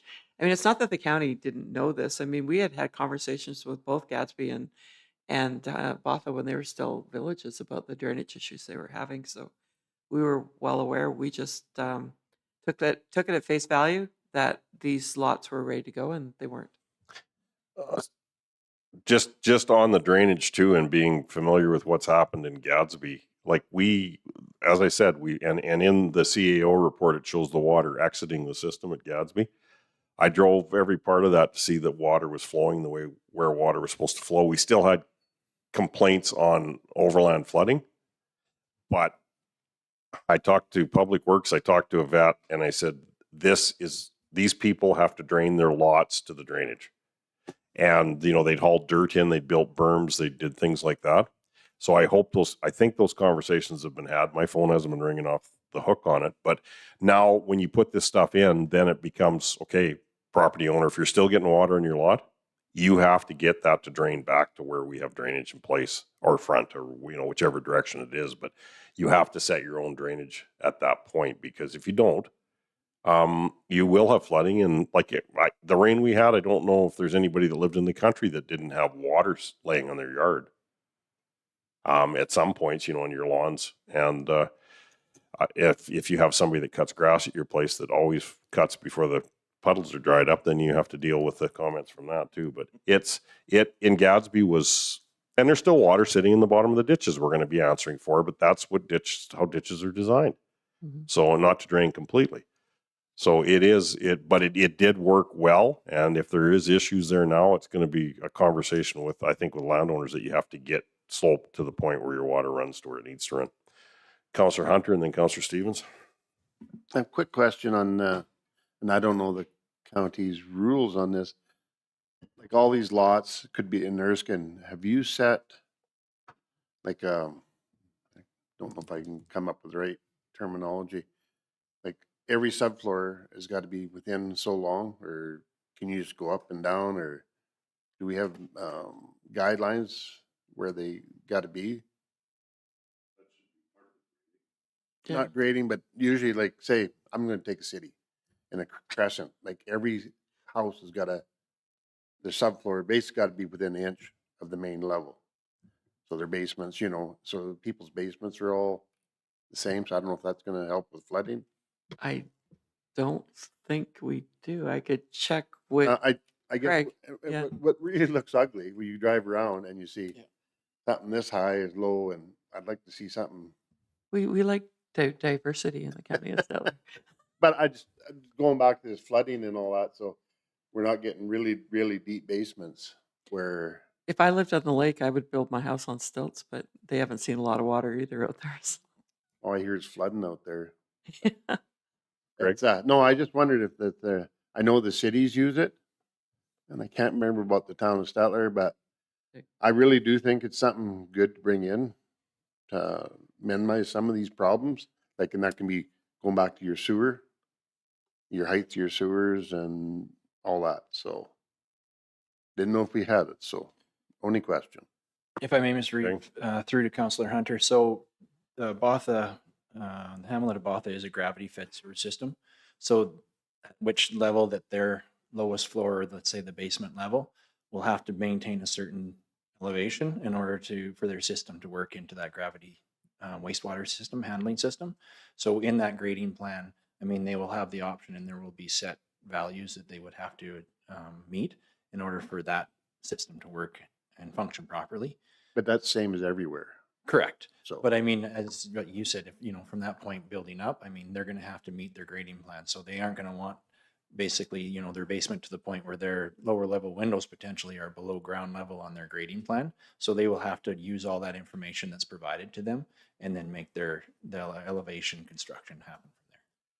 But whereas Gadsby is a low pressure system, so that basically as long as your sewer will flow to your tank, then your pump pumps it into the system. Correct. So that isn't the same as what it is on a gravity system. And that could be something that we could address, I think, through the land use and MDP review. And we have the different zonings. Andy and Craig could get together and decide, how specific, I can't say that word, we want to be with, where basements are and how far they are above the ground. But the grading plans are a huge step for us, considering all the difficulty we had at the lake. Well, plus in a place like Gadsby too, some of those buildings were built right on grade. And then when you start having development around them, they can't adjust what their floor was. And when other lots start to slope, then they can only build their lot up so much, and then there's problems with water in their yards too. So, and I know the county's getting much better at better developments than we have been in the past, when it was just kind of develop it and they'll come. Carlisle Estates, another example. There should have been a whole different set of rules out there, and drainage was a huge issue, but we got through it fairly unscathed this year too. So. Councillor Stevens and then Councillor Walker. Is there any concern on the outlet side about creating flooding issues at the farmer acreage to the north, or the rail right away? If we're channeling everything there, we're not sending too much there and creating a new problem. Most of it's the lagoon. It's kind of right next to the lagoon. Yeah. Yeah. Currently, basically what we're following is the natural water path that was there previous to the lot development. And the engineer design and study takes that into account, and it's able to maintain and hold that same water path. So Counselor Walker? Option one. Okay. Any other questions, concerns? Counselor Stevens? Just one question. Is this wasn't previously budgeted for, this is new No. spending, correct? That's why we gave you different options. Like I could, work with Greg, take some hard looks at our gravel program, see if we could squeeze it out of the LGFF capital funding or pull it out of reserves. Or we could defer it to 2027 and budget for it then. But if we do that, if any major rainfalls, you'll be back out in that area again. Odds are. well, yeah, the concern is that at this point in time, any new development, they have a lot grading plan in place. So any new development can proceed. And then we're working in front of developing lots or lots that have been developed in future days. Okay. And then there is that grant option too, that if the vet was to pursue it, that would be something that, Yeah, I will definitely look into that. But we've been successful with that grant once, and that was when we lost half a road up in the Denelda Red Willow, and they were actually pretty good, and we did get most of our costs back and we had to go in and haul truckloads of clay trying to rebuild this roadbed because we lost it all down our ravine. okay. Greg and then Counselor Hunter. Just a quick comment, Mr. Reeve, thank you. The request for the budget allocation that Andy has put in place here under recommendation number 1. Just to make a quick note, that is far less than what we received as a pre-tender cost estimate from the engineering company. Andy has basically gone through it with a fine-tooth comb and utilizing staff in-house and our own project management and site observation, stuff like that. We are getting this, basically this project, that budget allocation is coming in far less than what was issued to us by the engineering firm that did a pre-cost estimate. Okay. Are you okay, Counselor Stevens? I just wanted the clarification. I still support the project. I think that drainage is one of the most important aspects of infrastructure, and I would rank it above surface treatments on roads in a lot of ways. If this goes awry, it can be incredibly devastating. So. Any other questions, comments? Counselor Hunter? Yeah, you said the engineering give us an estimate. Should we reach out to a couple of contractors just for protect our butts? Or I don't know how this works, like for public money and public, all that. If I may, Mr. Reeve, so we have had discussions with contractors just in regards to what they feel as though some of the opportunities would be, what costs would be involved, things of that nature. As well, we did our own in-house cost estimates as well, and everything come out pretty level. So Andy, myself, and Assistant Director Field Operations, Mr. Albiser, we've went through this a couple of times. These numbers, we're pretty confident in this, that there is no issue that we'll be able to bring this project in for that value. We're getting really good at putting culverts in the ground. Any other questions, concerns? Any hands up? Okay. We have a motion on the table. Call the question in favor. And that's carried. Thank you, Andy. That's kind of one of your first bigger presentations, isn't it? Thank you, Council. Yeah. 7.4, request for decision award Belkey's Pond RFP, page 91 of the package. Thank you, Mr. Chairman. So before Andy runs away, I'll let him take this one. I'll start us off on this one. So back in 2024, we started looking into what it would take to get Belkey's Pond back to a reasonably useful recreation facility. It has historically been a stocked fishery going back decades. And it is owned by the province. There have been varying contract arrangements for who's run it, starting with the government itself, transferring to Alberta Conservation, and we've assisted Alberta Conservation as sort of a subcontractor in the past. For a number of years now, the control structure and there's been non-functional for the dam. And so our Alberta Environment has not stocked it for fishing, and we've seen an increase in the level of vandalism for facilities we have out there. So the area councillor at the time was quite dedicated to see what we could figure out to get it done, and to at least have a plan moving forward. So we did apply for the Alberta Community Partnership Program grant, the ACP grant, together with Starland Special Areas and Paint Earth, who all border near there, and all of our residents are able to use that area quite easily. And we did receive that, and so we put out a call for tender on consulting firms to basically restore this facility so we can have a feasibility study as to what it would take. And then the council can use that as a tool moving forward if they wanted to try and get the government to undertake that work directly, if they wanted to get the government to grant it with us to undertake it, or potentially try and hand that information over to a local community group so that they could undertake it with provincial funding support. All of the after the feasibility study stuff is basically subject to provincial approval. They're the landowner and they're the purse strings in this case, unless council wanted to sink quite a lot of money into it. But I would hope we could get some provincial funding. So there's a two-person evaluation committee that went through the tenders. One of them was disqualified just because they were missing quite a bit of key information.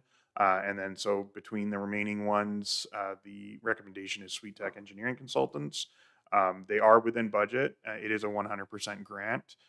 They're not the cheapest, but the evaluation committee functionally said, based on the advertised evaluation rubric, that they were likely to be able to better execute the program, and proportionate to the pricing difference, we were quite happy with it. So Andy, unless I've missed anything that you wanted to highlight, we'd be open for questions. Nope, I think that covered everything I had. Councillor Piano? Can you roll to the table again? The weighting of each column, Mhm. is this standard? Just so I understand, like, so if we're looking at another project down the road, would we see pricing at 40%, or does it change per project? It's going to change per project, and we're going to advertise it as part of the RFP as well. So Okay. for example, when Sweet Tech submitted, they knew at that point that pricing was 40%. Okay. But you wouldn't guarantee that 100% of the time we're going to say pricing is 40%. Sometimes it might be 80%, right? It's, yeah. So we advertise with the weightings included? Yeah. Thank you. Any other? Councillor Walker? Yeah, actually, I have had 4 younger people that said they'd be interested in overseeing this, helping with it, making sure no vandalism and stuff is, ranging from the age of 19 to 38, the 4 people. So I think we got support close to it. One lives half a mile, one lives 3/4 of a mile, and the other lives 4 miles. The other 2 live 4 miles away. And this is granted. Yeah. Okay. This, I believe, is 100% grant funding, and we were awarded a grant of up to $125,000. So this is Yeah. actually under budget. Councillor Walker? There is some fence because of the way the dam coming from the Sorensen side, they had to move their fence up the road. That's how it got to be built up and stuff after as well, but I'm sure it's all doable. This is a preliminary study though, so then the Yep. construction piece would be after. Can we get somebody to bring a motion forward, or Councillor Walker? I will bring a motion forward to go ahead with the outfit, for the number 1 pick there. With Sweet. Well, probably not. Actually, to be honest with you, so I'll tell you, about 25 years ago, they said if they would have put the pond at a different spot, it would have been built up And it would never would have lost water. I do know through all the talks that we've had, though, stocking wasn't an issue. It was in order to make sure that the valving systems and the dam systems were working properly. But we could have been lined up for stocking the pond. What would that been, Councillor Stevens, 3 years ago? That we met with that group that supplied fish? Yeah. Yeah, I think it was 3 years ago, and they were very interested in talking to us because that was their whole goal of their group, was to get stock ponds back in and working again. So it's bringing that pond up to standards, and then being able to stock it. And over the years, you talk to a lot of people throughout southern Alberta and all parts of Alberta that Belky's Pond and then Kerbis's Pond were two things that flowed right off their mouths because it was spots that they could go and enjoy some of our county scenery and catch some fish at the same time. Councillor Stevens? Just at the table on pricing from the various groups here, just trying to understand the Spread? pricing, how it's quantified here. So I get the two highest ones for 162 and 177, why they're ranked so low. It's substantially over budget. But ones above that, we got quite a range from 96 to 62,000, and they're ranked 40 out of 40.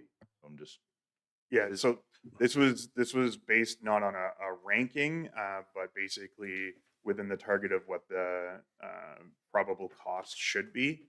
So basically, if they were in the range of what we expected, they got top marks, and then over budget got nothing.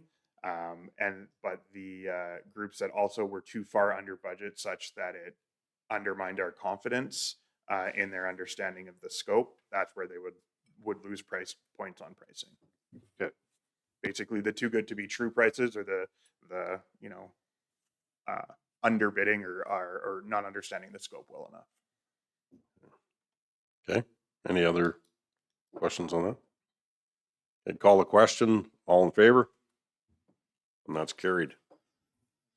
Thank you. So Belky's Pond, at least the study is going forward. So we've been talking about this at the table for, I think, at least 9 years and probably longer.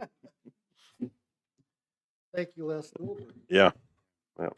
7.5, request for decision, policy AF 6.32, privacy management program, page 96 of the package. Thank you, Mr. Chairman. So this is something that we have to do through legislation, so it's all Anders. I'm going to start by apologizing. I thought I had until the end of this month to bring forward this policy and could bring it forward at the next meeting.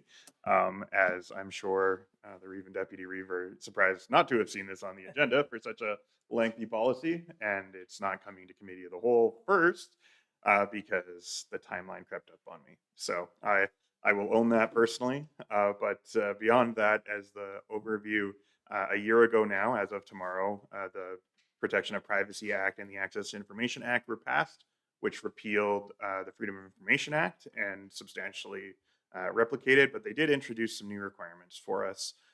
So we're going through a bit of the exercises we did back in '99 when FOIP was first brought into place and reevaluating our processes. Now a formal privacy management program is required under the Act, and it is the formalization of all of the things we do to comply with the Act. Many of the things in this, 20-some pages of policy are practices we're already doing. Most of it is practices we're already doing. So I have just sort of highlighted the items that are more substantially changing. So we do see some changes in scope and accountability. So we have defined who's accountable for what in this. I have also implemented a transitional clause in there to say we're going to finish the implementation of this by the end of the year. So if a ratepayer comes tomorrow and says, well, you passed this yesterday, why aren't you doing it exactly like this? It's because, quite simply, no organization can implement it that quickly. The ministerial regulation defines a lot of exactly how we have to handle this. So you may have noticed on provincial documents, for example, you'll see classification protected or classification public in the bottom left-hand side. That is a privacy classification. We will now have to do that. We don't necessarily have to mark every document as such, but we do have to have a system internally for saying, okay, when I create this document, I'm going to know what its level of sensitivity is. It's just formalizing that. The policy does, because we don't have an AI policy yet, though it is from council's direction something we'll be undertaking. We are specifically saying we will expressly not use personal information in any innovative technology. So your generative AI, your machine learning, so anything that's automatically making decisions, or that's generating content. While we don't have a policy prohibiting the use of those generally, this policy will prohibit it utilizing personal information. My personal preference is that would be how we move on for status quo, but moving forward as we develop the AI policy, there may be more nuance to that. It is very careful about, or the act, I should say, is very careful about not allowing personal information to be utilized unaccounted for, right? So if you're using an AI tool, many of those AI tools will use what you're feeding into it as training data for their general models, and including personal information in that comes with some specific risks. And then we have to have our security arrangements formalized, which I was a little worried about this one, I'll be honest. As I'm going through the list of sort of the things we should do, I'm thinking, oh, this is going to be a lot to bite off. And then realized as I went through it, oh, no, we're doing 95% of this already. We just don't have it written down. Things like having a locked server room, locked file storage, access control, auditing of our more sensitive records, things like where an enforcement file is one of the highest privacy issues. We've got a log of who even opened that file. Those are the types of things we have to do. And then the privacy impact assessments are now mandatory in certain circumstances. They've always been a part of FOIP. And it's basically just a more formalized review of what a new program or policy will entail on a privacy side. Now there's mandatory trigger points. We very infrequently would ever trigger those particular trigger points. So I don't see these becoming a very frequent thing in ours, but it is in the policy. And then lastly, or second to lastly, we have to have a formal policy on notifying the Office of the Information Privacy Commissioner for any privacy breach. So if we get hacked, we're not just calling our insurer, we're also calling the province saying, here's our exposure. And then lastly, staff has to be trained annually. Fortunately, the province has released those materials to us for public bodies free of charge. So there is no financial cost associated with this policy directly. But obviously some of these new requirements like assigning classifications and inventorizing our existing records will require some additional staff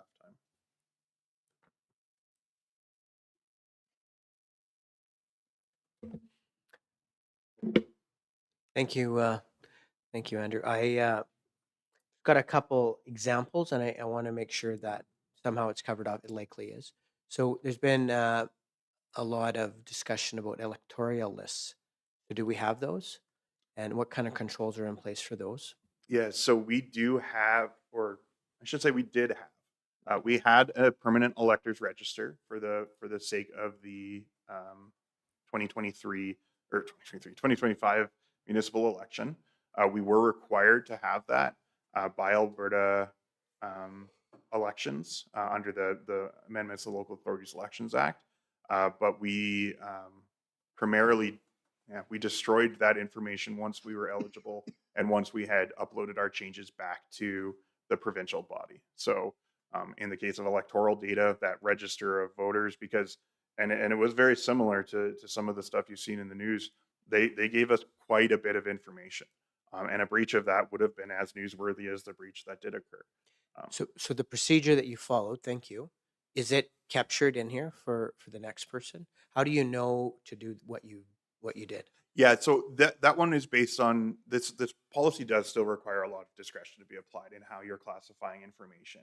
And so the administrative controls, for example, in the safeguard section, the administrative controls, one of those administrative controls is not having the information to begin with, or Right. getting rid of the Sure. information when there's Okay. no useful life for it.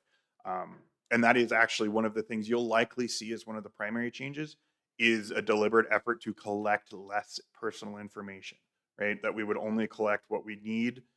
Because even with FOIP, going back to 99, consistent use has always been a policy that's not been well followed. And that is, if I get your phone number for your water bill so that I can call you about your water bill, I can't just hand it over to planning and development because they want to talk to you about a stop order issue. And so with that in mind, a lot of the superfluous personal information we collect doesn't have much of a purpose. We will no longer collect stuff just in case. Okay. Next, I have several questions. So, laptops and the like, if we had a stolen laptop, what are the controls in place, or is there no privacy data on those laptops? There's the potential for some limited personal information on them. Primarily, our personal information is stored securely, either in the cloud or locally in our server room. But for the stuff that's on your device, especially cached copies of emails, we do have the ability both for your iPads, laptops, computers, and phones to wipe them remotely. So if it's a loss or a stolen incident, that's probably the step we would take if we don't suspect that we'll be able to recover it. Okay. And the last one, we're fortunate that the county administers, the commissions and the management authority and so on. Does this document speak to us doing that work, or how is it captured? They will need to do their own stuff. So in those cases, we're acting as a contractor of those bodies, and actually they have different rules depending on the structure. Shirley McClellan, we could copy and paste this and we would be fine. But Stettler Waste Management Authority isn't governed by FOIP directly. It's governed by the Personal Information Protection Act, so PIPA. And then the Ambulance Association, it's got a much more strict set of rules because it's got the Health Information Act involved. It runs under AHS's. Yeah. And so will those different bodies see a similar document coming up soon? Or? Yeah, likely Stettler Waste won't see a big change just because they are still under what is more applicable to a business.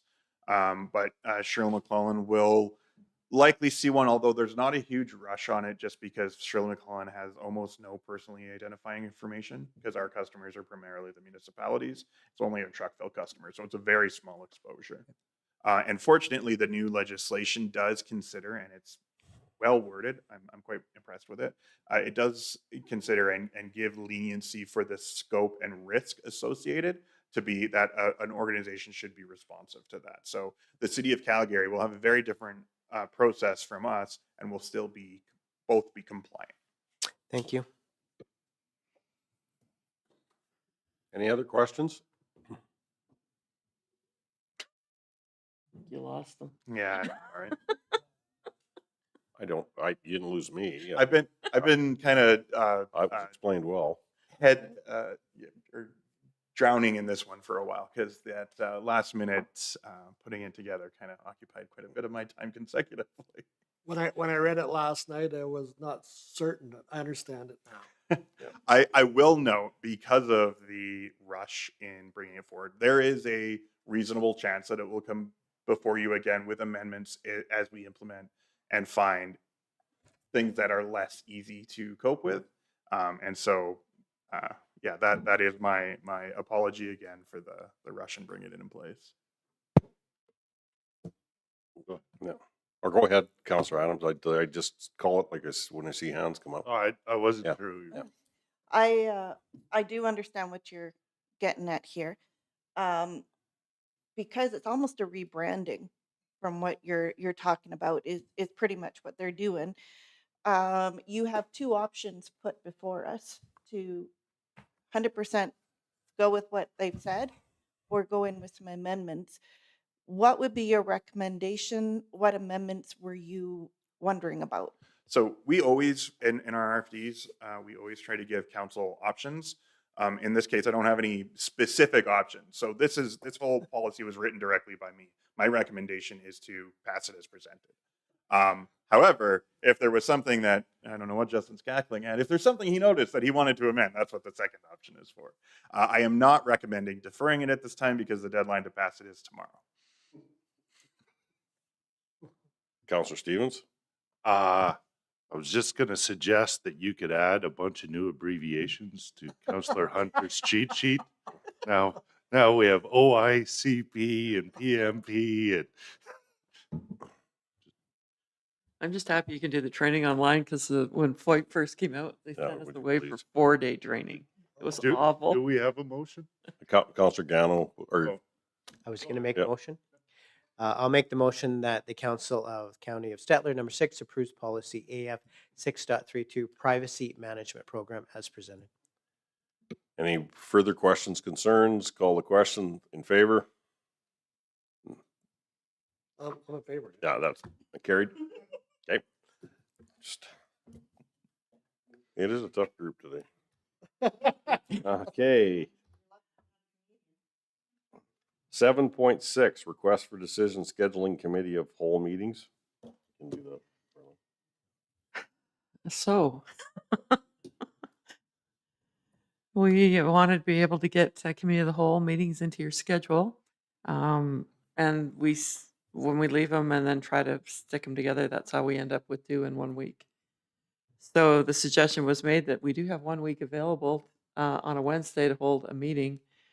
So we were looking at, did council want to move forward with scheduling committee of the whole meetings after August for the first Wednesday of every month? Counselor Gano? I would prefer that we do it ad hoc, continue. And I know having 2 in 1 week is not ideal, but to have a week off on occasion without county business, I appreciate. So I'll leave it at that, my comments.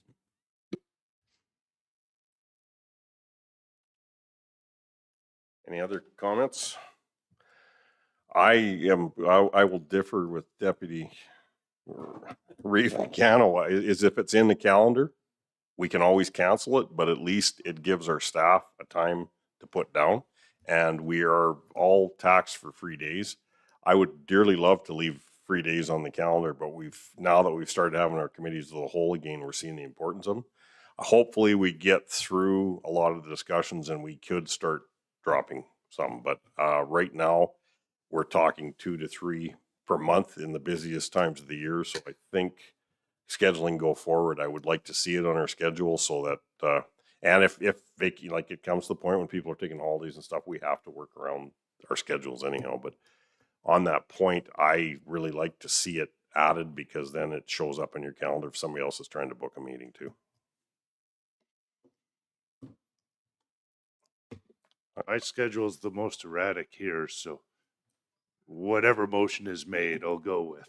Okay. I don't have a horse in this race. I don't know if I would say yours is the most erratic either. We could show calendars, but it is at least it's set in the calendar and you can tell people you're booked that day. And if we're not, we can open our calendars up. I left my house at 3:00 this morning to be in Three Hills by 4:45. No, I did the same thing last week, so you betcha. Other questions, comments? We need to bring a motion onto the table.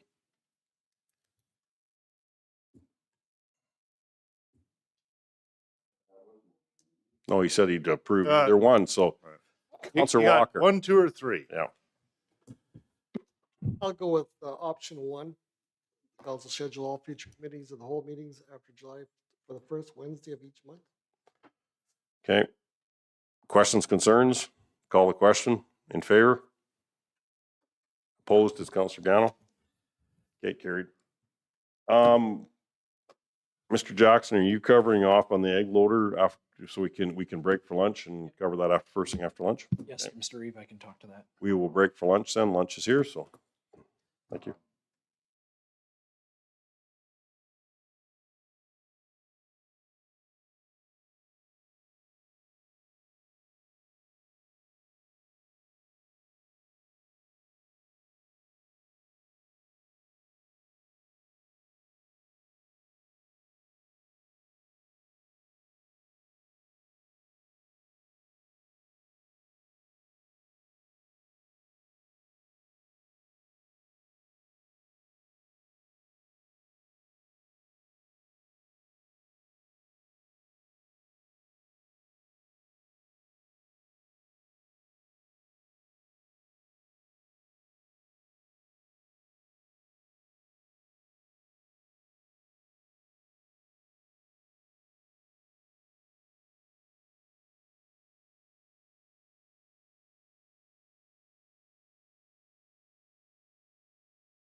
Point 7, request for decision. Policy AG 3.14, agriculture tank loader station use. Absolutely. Page 125. Pulling this up here right now. Thank you very much. So before you, council, is agenda item for an adjustment to the agriculture tank loader station use. This has gone through Ag Service Board and been forwarded on to council for final approval. Reading through the document, what you'll see is notable changes are the dates. We've got hard set dates that the stations will be available for use, April 15th through to October 15th each year. This has been something that ratepayers have commented on previously when we used to basically try to follow the weather and ensure that we could have it open as soon as we felt it was safe with no fear of frost. It was variable and people needed or wished to have hard set dates so that you could start planning around those dates for their use. So that is one. And as well, the other notable is the purchase of fobs. We are enacting the use of the fobs at these locations so that we can have a better understanding and traceability of who's using the ag tank stations and the volumes that we are going through at each of those locations. This will help us in a couple of ways to understand better the usage rate and if the funds that council has allocated towards the maintenance and upkeep of these wells, if it's basically funds supporting a couple of users or multiples, as well as it'll give us an idea as we measure out the wells and their production. It'll allow us a better opportunity to understand how they're performing and ensure that we are maintaining them appropriately going forward. So before you, you have the options that council approves the amended policy AG 3.14, agricultural tank loader station use as presented, or that council defers. I've got a question back, Greg. The April 15th to the October 15th deadline, we're going to be able to do that without having heat in these buildings? Yeah, Rob Klatt, manager of Ag Services, and myself, we had discussions and kind of went through the paces. Basically, we feel as though those dates with the stations set as they are in the buildings that they're set in, once we get the tanks filled, if we have to, there will be very minimal requirement for any heat inside those buildings when we get the water circulating and stuff like that. Somewhat act like a geothermal. So we would have an extended period of extremely cold temperatures. We would basically at that point in time just set up with a small propane heater inside there to keep the temperature up above zero, but we should be all right. Yeah, because this year it was either early May, I think it was early May where we had minus 17 one morning. Yeah. So that could create some freezing. We previously, I mean, there's been years where much the same as this one, we had producers calling us wondering when we were opening up the tank loader services, and there was still multiple evenings of frost or below zero temperatures at that point in time. This year, Rob got the Nevis tank station open first, and we actually did have good performance throughout the cold evenings without having any added heat sources required. So.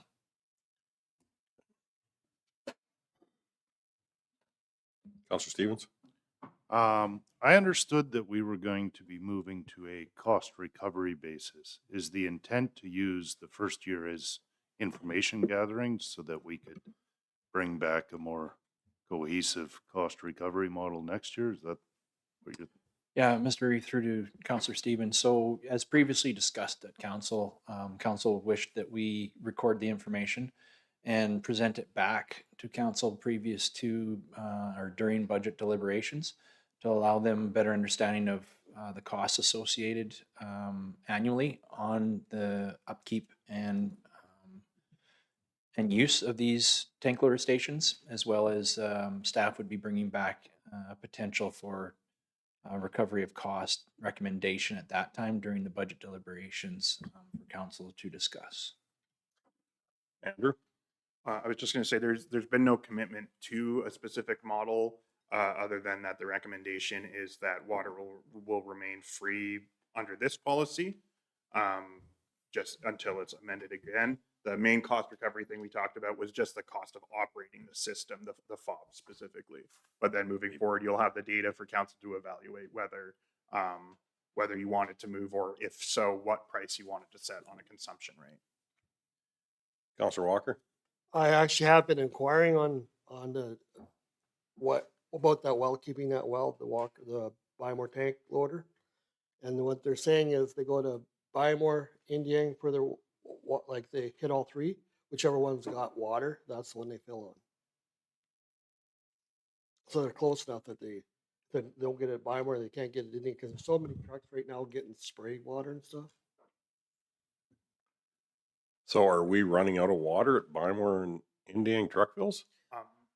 Not that I've Certainly, seen. yeah, I certainly Yeah. haven't been made aware of it. We do have the SCADA data that's logged regularly. We can always check the levels, but I believe we took a look at it last year when there were some concerns about the recharge rate, and we weren't getting below 75% in that reservoir, in either of those. Because one was brought up, he says, yeah, you won't be able to get it at 30% when they went to get it, so they just went to a different station to fill up. Yeah.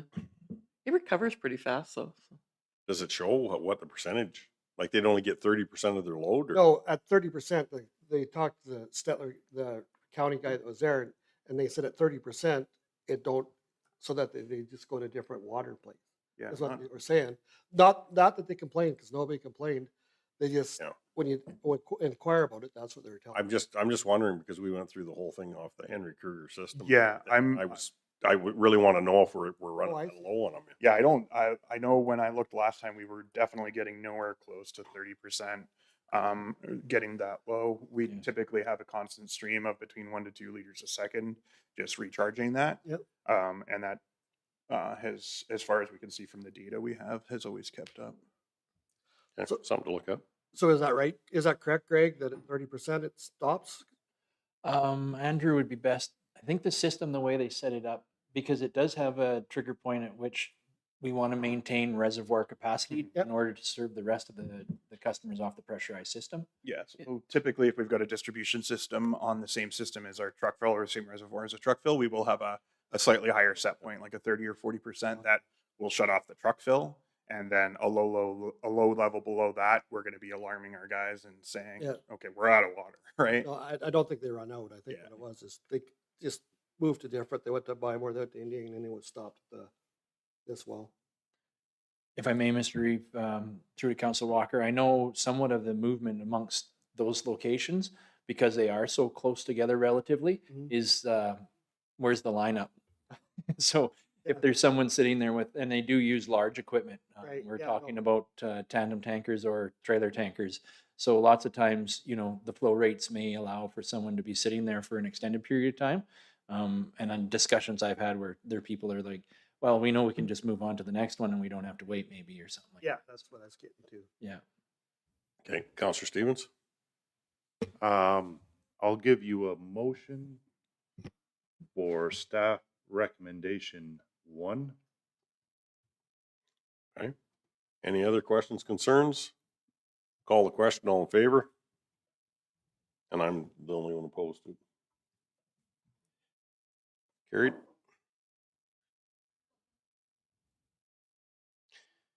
Okay, agenda item 9. Fire update you're doing, Andrew? Yeah, just a short one. So we've, as you guys know, this is a standing agenda item for us. So moving forward into the commission, we have administratively revised some of the draft bylaws we presented to the communities last fall based on input we got from the villages.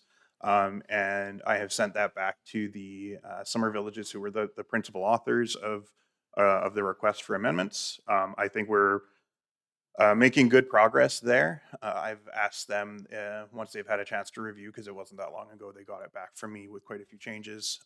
Once they've had a chance to review, would like to meet and try and get the CIOs all in a room and make sure that the administrative changes we've made to those bylaws are something that we don't have any preliminary concerns with any one council being concerned with.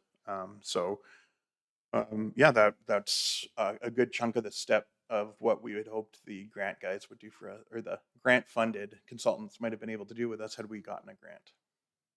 Okay. And there was a discussion at lunch too, that there is those tickets for the stair climb, are they still available? Do you know, or? I believe so. I haven't been told they sold out yet. So the Volunteer Firefighters Association, they're drawing their 50/50 fundraiser from the for the Wellspring Canada stair climb event, and so yeah, I'm not sure if they've totally sold out or not. Okay, Nikki?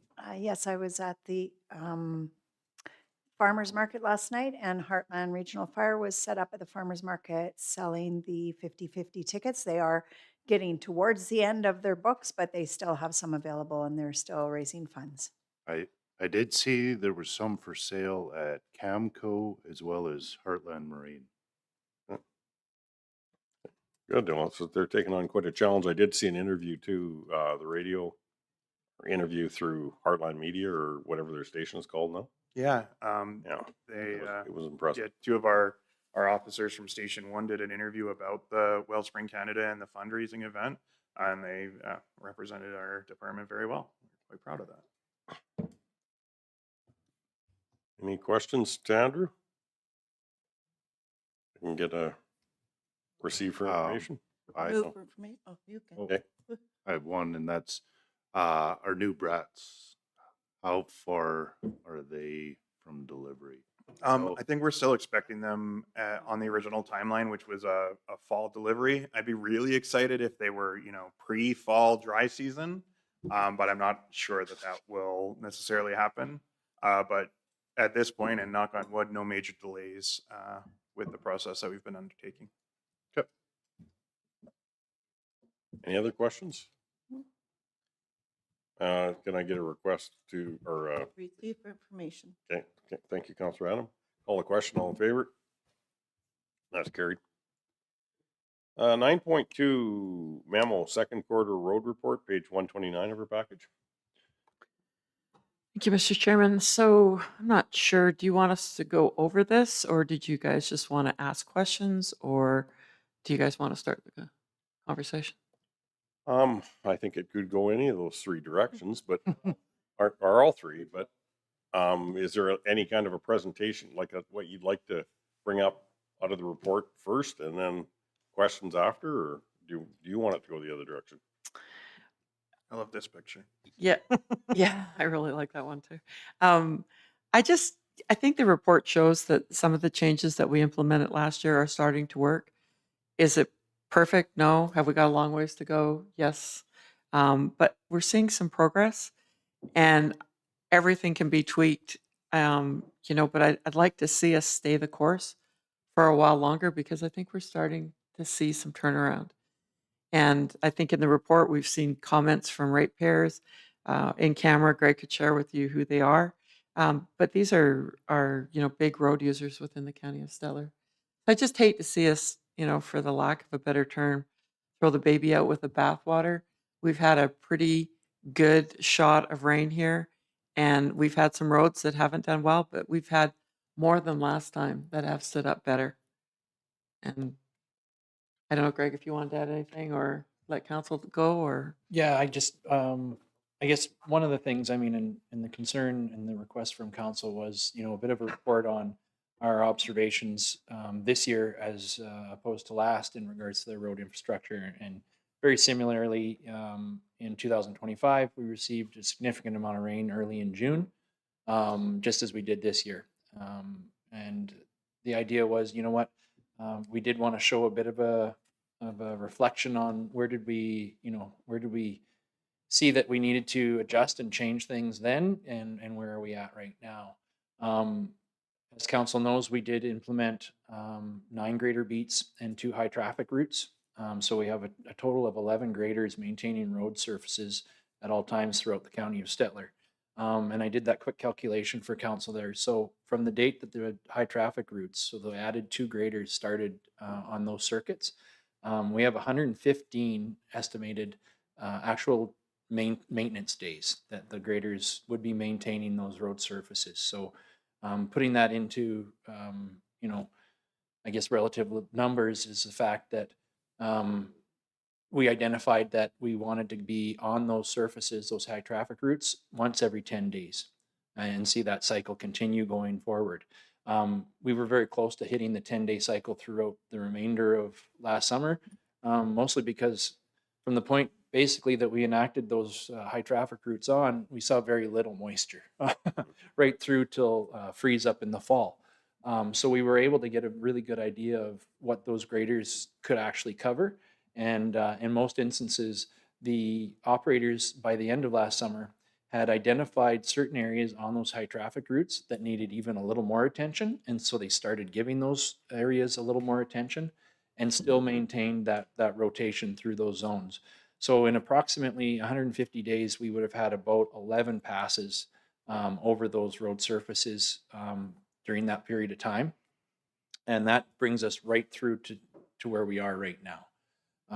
So when we start looking at, programs and processes and philosophies of how we want to move forward with our road maintenance, and I had mentioned it to council members that were with us on our road tour last year, you don't see results overnight necessarily with road construction or improving road surfaces.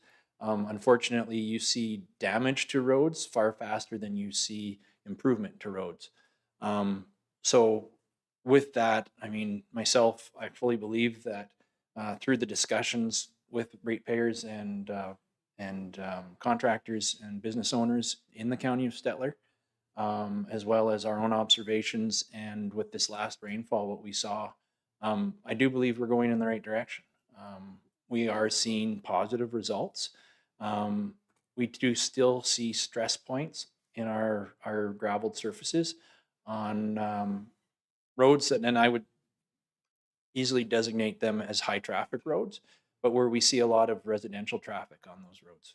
A lot of our more industrial roads, where we see a lot of industrial work, that tends to lighten up during the heavy rains because they aren't able to get in and access their sites or do the construction work that they're doing through these rainy seasons.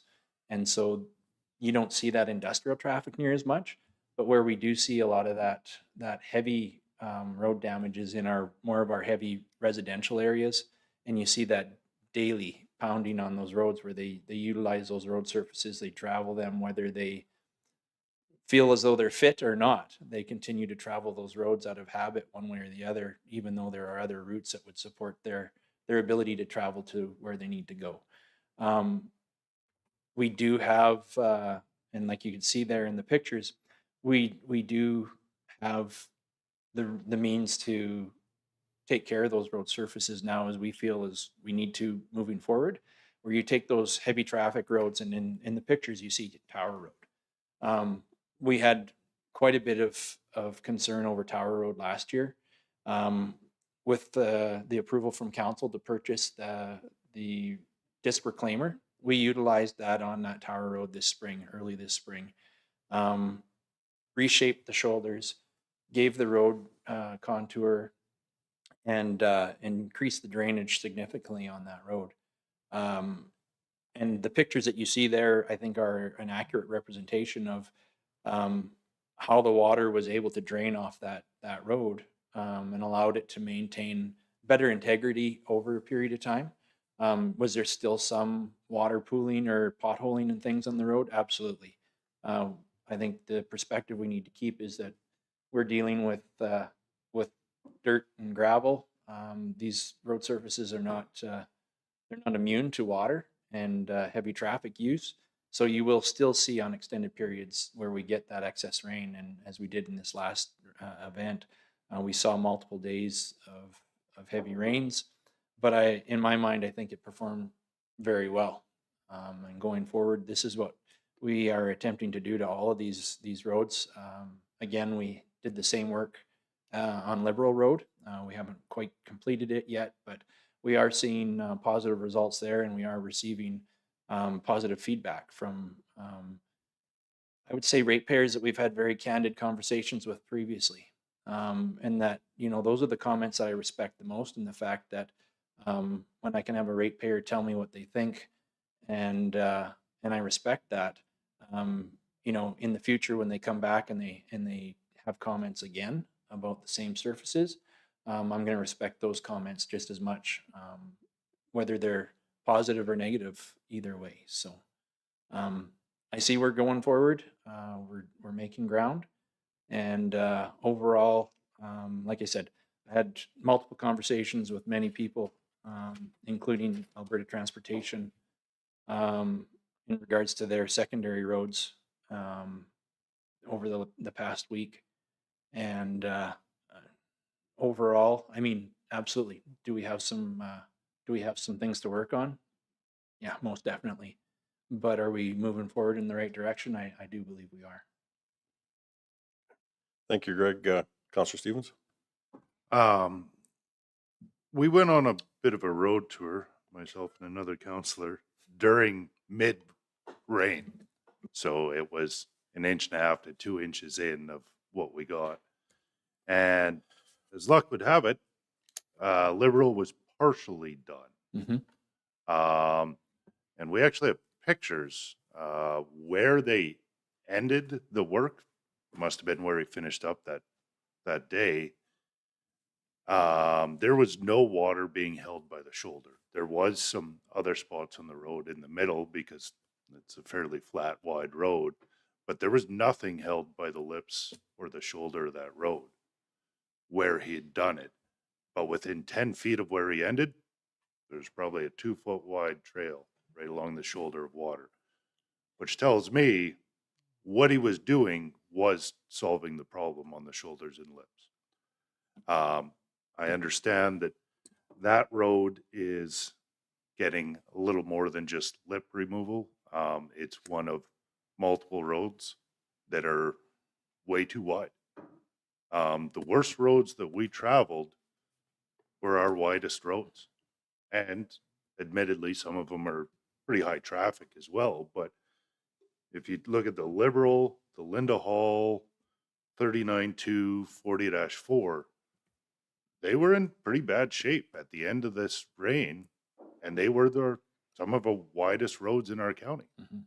And that seems to be our worst case, is those super wide ones. I don't want a drastic change in methodology with the way we're going, but I would like a lot more emphasis put on crown and grade. Some of these roads that were affected had limited grade, nowhere near what our target should be. And yes, I agree this disc was working, how it was being utilized, but there is some roads that are relatively minor lips. I'll leave this to Public Works discretion, but if it's relatively minor, we can just cut them. We don't have to wait for the disc, the tool. If we're talking about a few inches that needs to disappear and we're not narrowing a road or anything like that, just cut it out with the grader. I mean, yes, we may get the odd complaint when people see a tuft of grass on the road. It'll blow away as long as we're not bringing on a bunch of topsoil and vegetation onto the road. You do it while it's dry, most of it disappears pretty quick. So those are the two that I want to see, because I think the roads that were in the worst shape did not have nearly enough grade to drain properly. If I may, Reeve, just to comment to Councillor Stevens. Yeah, absolutely. In your comments, we agree. Like, there was a couple of those high traffic roads, and we'll take Linda Hall Road as an example. Extremely wide, lots of traffic, too wide, and is one of the roads in our list of roads that we will be doing the reshape and shoulder work to. At the same time, Linda Hall Road this season compared to last, in my discussions that I had with ratepayers, is night and day. They do see that there was a far better result this year, and that they were able to travel the road. There was potholing, there was water being held, et cetera, and stuff like that. However, last year was to the point where it was somewhat dangerous even to travel down that road during that period of time because of the rutting and the soft clay and the condition of that road. So agreed. There's definitely work on those roads to improve them and continue going forward. But we do see that the aggregate and those passes, the multiple passes that we're getting with the less duration in between, is assisting in hardening up those road surfaces somewhat. I would like to point out that if we do narrow up some of these roads, it isn't 100% sunk cost, because some of them, it's an additional pass in both directions every time we grade it. And Yeah. if we're talking about grading it 11 times a season, times 2 passes on each of these roads, that's a fair bit of grader time. Mhm. And then every time we re-gravel them, which happens more than our 3-year cycle on our high traffic roads, we're probably looking at 30% more gravel just to cover that big of a surface area. The one caveat, I fully support narrowing up roads, especially on what has been historically wide roads. I would not advocate going narrower than that 8-meter top. No. Counselor Gano? I got a few phone calls. Got to meet a few or talk to a few more ratepayers. The order of work regarding the disc retriever reclaimer, is that available to me? Because I think that would be a response that I could give that you're on the list, that road. Mhm. Is that available to council? Or can We can put that together. Right now, we were just basically hitting the highest priority roads Yes. as council had directed through our previous conversations and Sure. tour. But we can get that information through to you. Yeah. Yeah, I think that'd be important that I could get that over. And then I recall that we talked about a second disc, and I'm wondering where we're at with that, and based on what you're saying, it looks like it's working. You know, is the pace that we're moving at quick enough? Should we have another disc? Right at the moment, the work that we're doing right now is, I would say at the end of the spectrum is the highest end. So, I mean, we're doing the most, let's say, time consuming, labor intensive work on these roads that require the most work with that disc. We do see that is slowing down, let's say, the progress of, attacking more of the 2-inch lip roads, like Councillor Stevenson mentioned, like, that where all they need is just that quick cut off the edge and, the rest is fine. It does seem it is reducing our ability to cover those roads. However, at the same time, I'll be completely honest, I don't have a staff member available at this point in time to operate a second disc. We are working through to train up grader operators.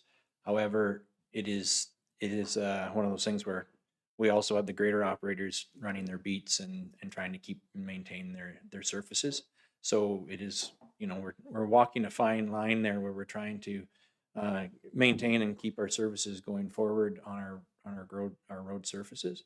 But we're trying to train them up so that we'd have the opportunity to be able to circulate another disc potentially throughout the fleet and not be utilizing just or taking anyone specifically off of another task to do it. Thank you. Counselor Hunter? Justin, did you mention that one past Larry's, did you mention that road? Mulgros, like the first road north? Okay. 39-2. That one was one of those wide, high traffic roads that did not hold up well during the. It was terrible, yeah. Yep. But I did travel also Linda Hall, and got stated to me that what Greg was saying, that you go west to 56 and your truck sinks. Like, I mean, it's way worse than going east. Mhm. That's that government. So I don't know what they're gonna do with that road, but reports I got, whatever you guys are doing to that, like Linda Hall's, is, like you said, way better. Yeah. Mr. Reeve, I can comment as to my discussion that I had with the Alberta Transportation Manager for Infrastructure and Contracts on the secondary roads in the area. There's no budget in the works that they have for added aggregate onto those surfaces. they will see blading. So those secondary roads will see the graders blading them, but they will not have any added aggregate or patching done on those roads at all. Like I kind of come up with the same thing as Justin. When they're wide, they're holding water. And I also talked to quite a few farmers and that, like, if graders out there, you can see where the water was laying, like, get that grass up there, let it drain, cut that tuff off. And I said, if there's any complaints, like for me, phone the counselor. Like I'll say, you want your roads better? Sometimes we got to put up a little bit of shit to get that happen. Mhm. And I have no problem dealing with the public on that. And, you know, hopefully over the years, like this machine we're running, it's going to take years to get over the county. If we had to do the extreme work that we're doing on a few of these major Yeah. roads, it's going to take a little time. However, on these roads, I mean, we've got a few of them. Some of them we won't use it on. So the Linda Hall Road, if we were to go into on that road, we would likely not actually attack it with this machine. We would take in the graders and things like that and just work that road up. To narrow because it up? Yeah, because there's quite a bit of work on that road. It doesn't warrant having a single grader and this disc do the work on it. The work that we did on Tower and Liberal Road so far with it, we've done other roads as well. Airport Road, we went up it. It's a lot less, aggressive. Basically, we were just taking off the edge and then allowing that water to move. We were able to do that. Let's see, there was 2 miles in. It didn't take an hour. So there will be definitely some efficiencies once you get out of that, the intense work or the higher level of the spectrum of work that needs to be done. We just get after it. But at the same time, I mean, if council's willing to receive a few phone calls about the sod getting rolled off into the ditch and things like that, there is that opportunity. However, we've been down that road I think previous council. I've heard speak that, to that yeah. where, we've rolled sod into the ditch and. I'm saying bring it back up though, even. on Well, top at the of same time, depending on how much. Yeah. We don't want to add that back onto that road surface and cause the issue of having a lot of But that. it's way better to get the water off. No, absolutely. And where did I just about bury my truck? 19-1, 3, sorry. Now, is it 19.3? No, 20. For you, The lagoon, yeah, the John Deere Road? yeah, Yeah, 93. like, Oh, sorry, 20-1. 20-1 is I was gonna say, I hate to disagree with you, Yeah. but I know we've discussed 19.3 quite a bit. it's, 20-1. yeah, that was like, I'd have put barricades up to close that road. So I don't know where or what you can even do to that until we can get that water not going in the ditches. To me, I think you guys are hooped. But, That's the one by the Stettler Lagoons? yeah, Correct. when I got the shit paper, I think all over my truck when I, but, You're about too deep into the. I was on the road. And, I didn't get a chance. I think Dan did the Botha Road, and I don't know what we can do with that. I heard it was bad. That's the road leaving Botha. That's South- in the south- pavement right down South of the 589. pavement is his Botha Road that he's talking about, out to the south of the secondary. Yep. Yeah.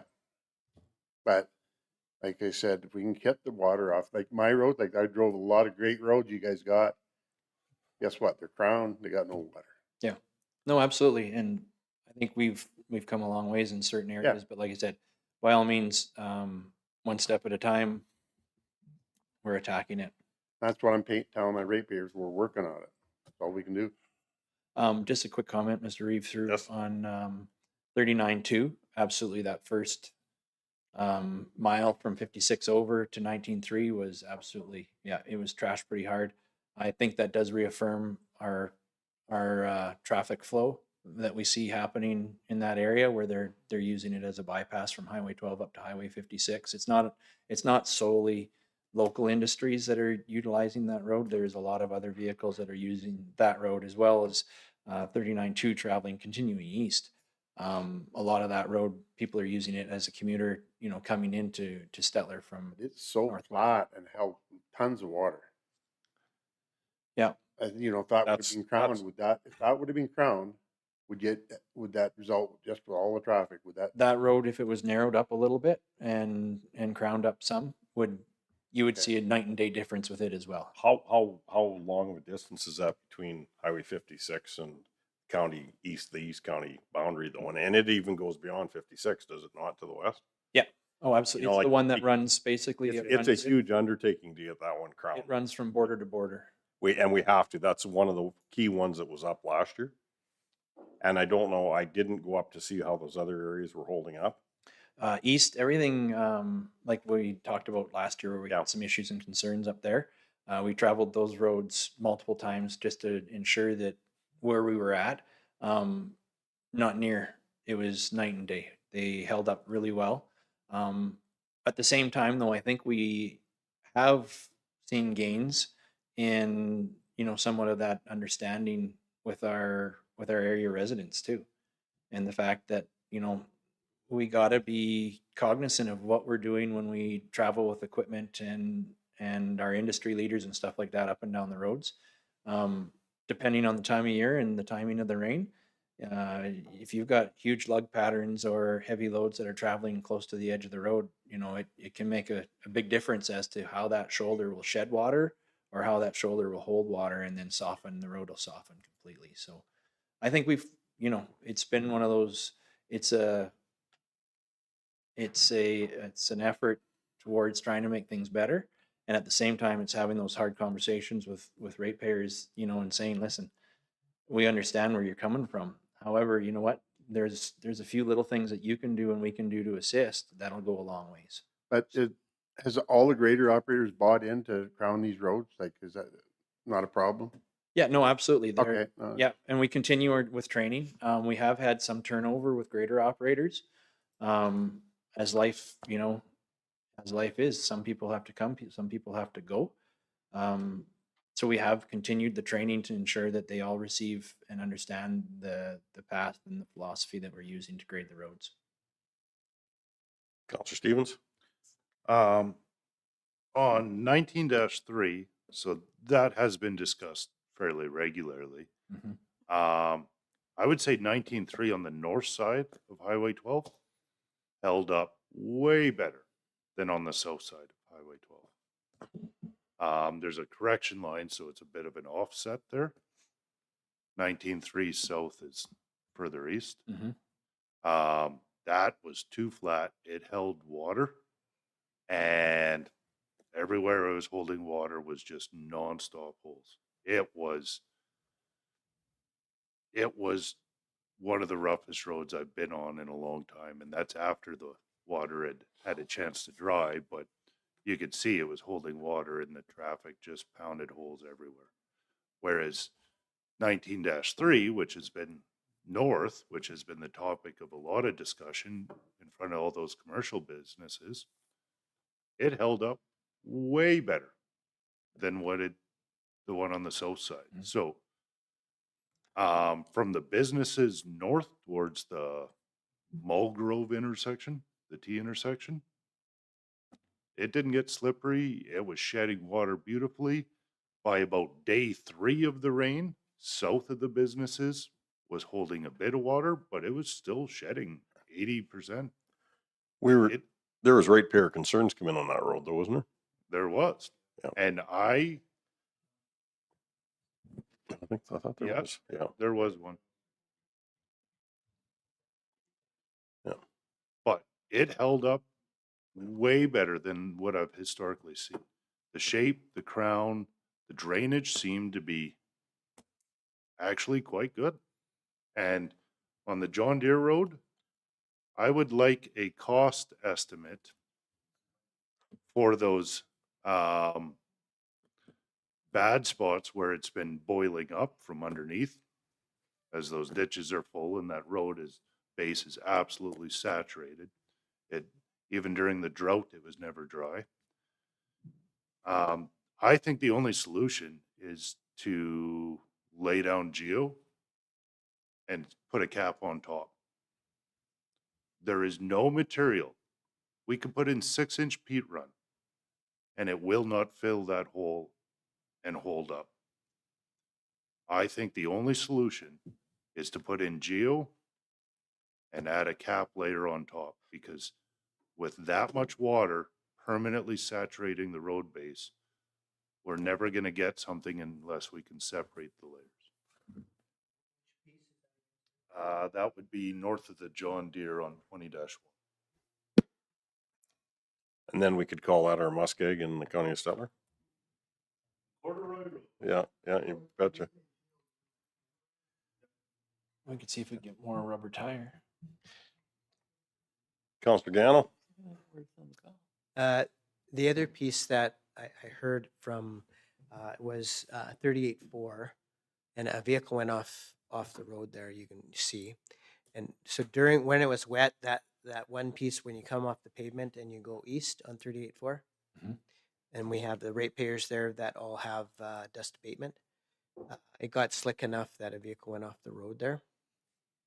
So I'm not sure what to do. And the ratepayers also, they're not sure what to do. It just got so slick, and it's similar to what we've seen on, and maybe not in this case, but on 19.3 up by those businesses where it gets so slick.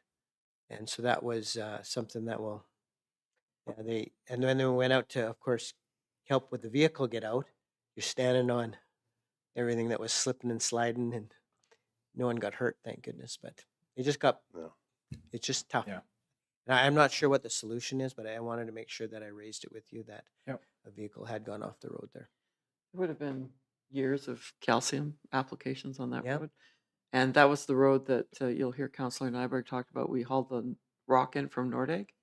And for a while, it seemed to do some good. But I think as wet as it gets, and that calcium does get just... I mean, in essence, like I've had discussions with those repairs that are all on that road.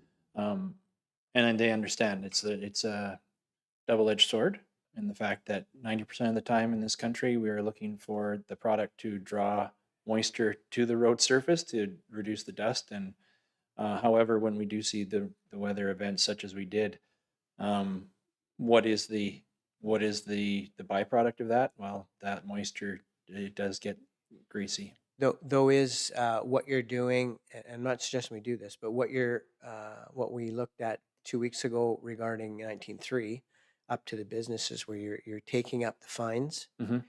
Does that procedure around taking up the fines, should we be looking more toward that when we're doing dust abatement? We've looked at a lot of those locations where they've had multiple years of use of the product. And what we've seen is really the best result is in those locations, because we're dealing with a 200, at max, maybe 100 meter span of that product being used. Basically introducing new aggregate to those locations over different times. So when we work them up and we get them prepared for a new application, if we're seeing that there's far too many fines and things in that location, basically we will give it, a shot of aggregate to be worked into that material, and then we lay that back in again. So it does allow for the fines to be somewhat mellowed out by the added rock that's being put to it. And I think the ask is just review that and make sure that we're adding the aggregate as appropriate. Thank you. Absolutely. Okay, Councillor Hunter and then Councillor Adam. Yeah, not 19.3 there by Flare Tech and that. I did drive it every day, except for one. I missed one day, but that was one of the best roads I drove. And I know I've heard all about the slippery. None. I didn't, and none of that. And for us to go in, well, I can't remember the cost that was to take all this gravel up. I now, like after witnessing this and driving it, I'd have to be against that. But that was product and everything. That's not I think the overall gravel was. Yeah, it would have been 5,000 to 6,000. Yeah. Yeah. Yeah.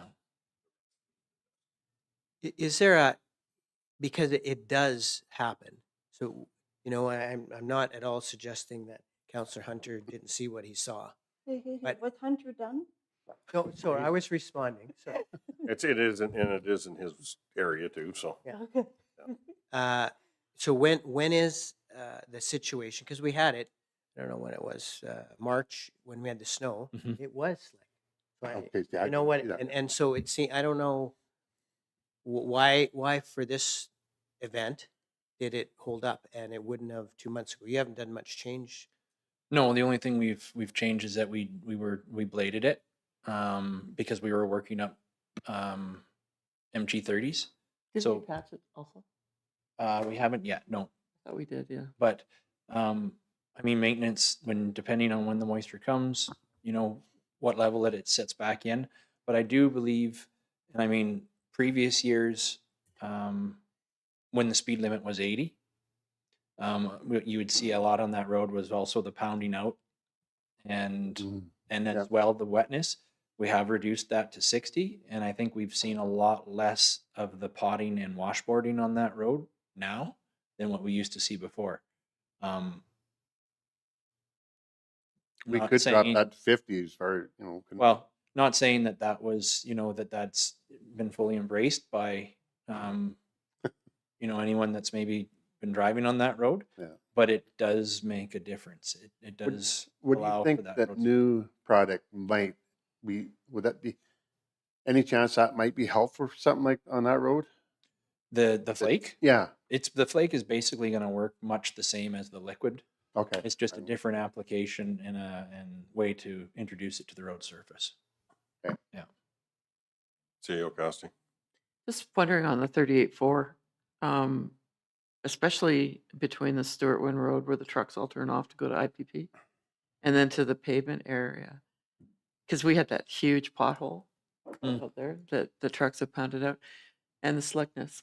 Wondering about if we did a reduction in speed. I mean, the truck drivers are not going to be that happy with us, but they're on the pavement at 80. If we moved them to 60 on the gravel, I wonder if that'd make a difference.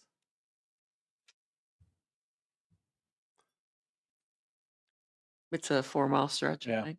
I guess the biggest thing you would see is, and in that location where the biggest hole is, Mhm. when you're transitioning from that hard surface to a gravel surface, and you have the same amount of speed going from one to the other, you definitely will see that get hit hard when those vehicles come off that hard surface and they hit the aggregate and the gravel. You will definitely see a pounding in that location. A reduction of speed previous to that, will maybe lessen it, but I think anytime we see that transition zone, yeah, it definitely, I mean, we can build up the road surface and harden it in maybe with some larger aggregate to assist in that area. It's tough on those transition zones. Counselor Adam? Uh, yeah, I was wondering if it has anything to do like with my area. I know we have some crowning issues because I told you about Mhm. stretches where you can't even get a sedan down those roads. It's so badly flooded. And also culverts. Are they part of the issue? Because I notice in my area, a lot of them are either sort of half crushed or full or anything like that. If those are all being looked at, not just in my ward, but the other ones as well. Yep, absolutely. Mr. Reeve, through to Councillor Adam. We did have all of our operators go out one day, and I believe I'm trying to put it together, but the day that you'd sent me your pictures of the culverts and things like that, we had operators go through their entire grader beats and staff, and make notes of any potential culvert issues, crushed otherwise, and note them. So we do have a great itemized inventory list of places we need to go and either maintain culvert ends if they've been folded up and crushed, or if they need to be replaced, or if they're blocked, plugged, etc. So staff have already started in on that. We were at locations earlier this week, working through culvert issues and concerns. It's just even up today, we're replacing culverts. So we are attacking those. And then some of those road surfaces that we are seeing where there are some of the grading issues or the crowning issues, it's a work in progress. And as well, there's things that we're going to we'll review and go through with council again on our road tour when we've got the opportunity for equipment, operator, and council all in the same spot, and we can put into some of those effects of what we're doing and allow council to see, specifically, and then also allow council to be able to, openly discuss with staff where we're at, what we're doing, and what they see. Yeah. I think also having that information of, once you guys have established that, the priority list, like you do with the snowplow, of where they're grading, that would help the public too, so that they're aware and not just going, hey, does the county not care about us? Right. And what we're doing, if I may, Mr. Reeve, through to Councillor Adam on that last comment. So when we get through an event like we just had where we have multiple days of moisture, and then you get a break for a day, and then you have another rain event that happens, shortly after that. We've got so many people that have commented and questioned, why aren't you grading on the day that it wasn't raining?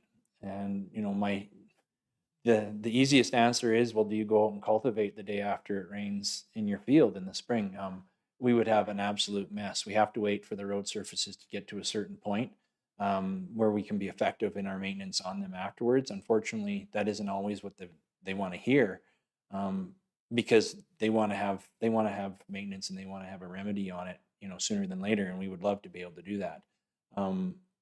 Currently, right now, we've got our operators working 12 hours on their shifts and working through the road surfaces as per priority.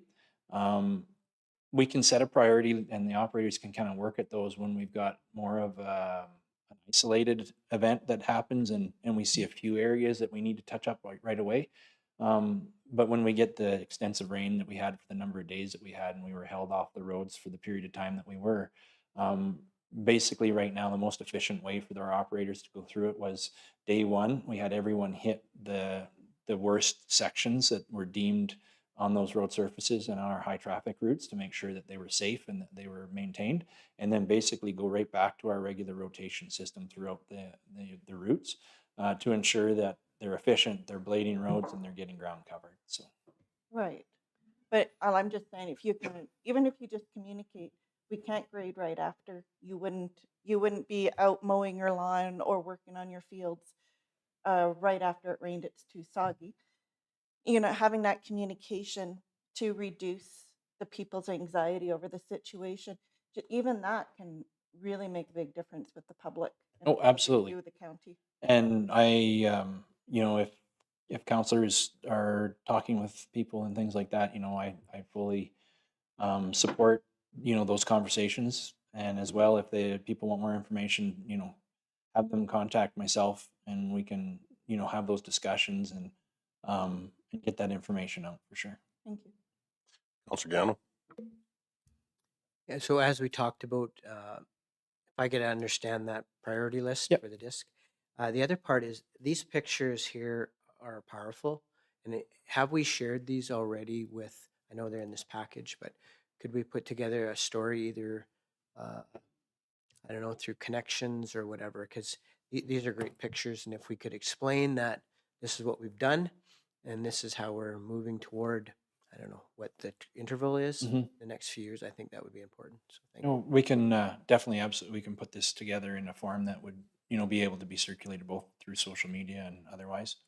And there is always the opportunity when we circulate the information, we get more feedback from the people that maybe aren't necessarily comfortable enough to phone, but they will keyboard. So we'll see what we get back in that regard. I think the connections is kind of bursting at the seams this time around, but maybe the next one. It's sent out, is it not? Not yet. It's not. Oh, good. Okay.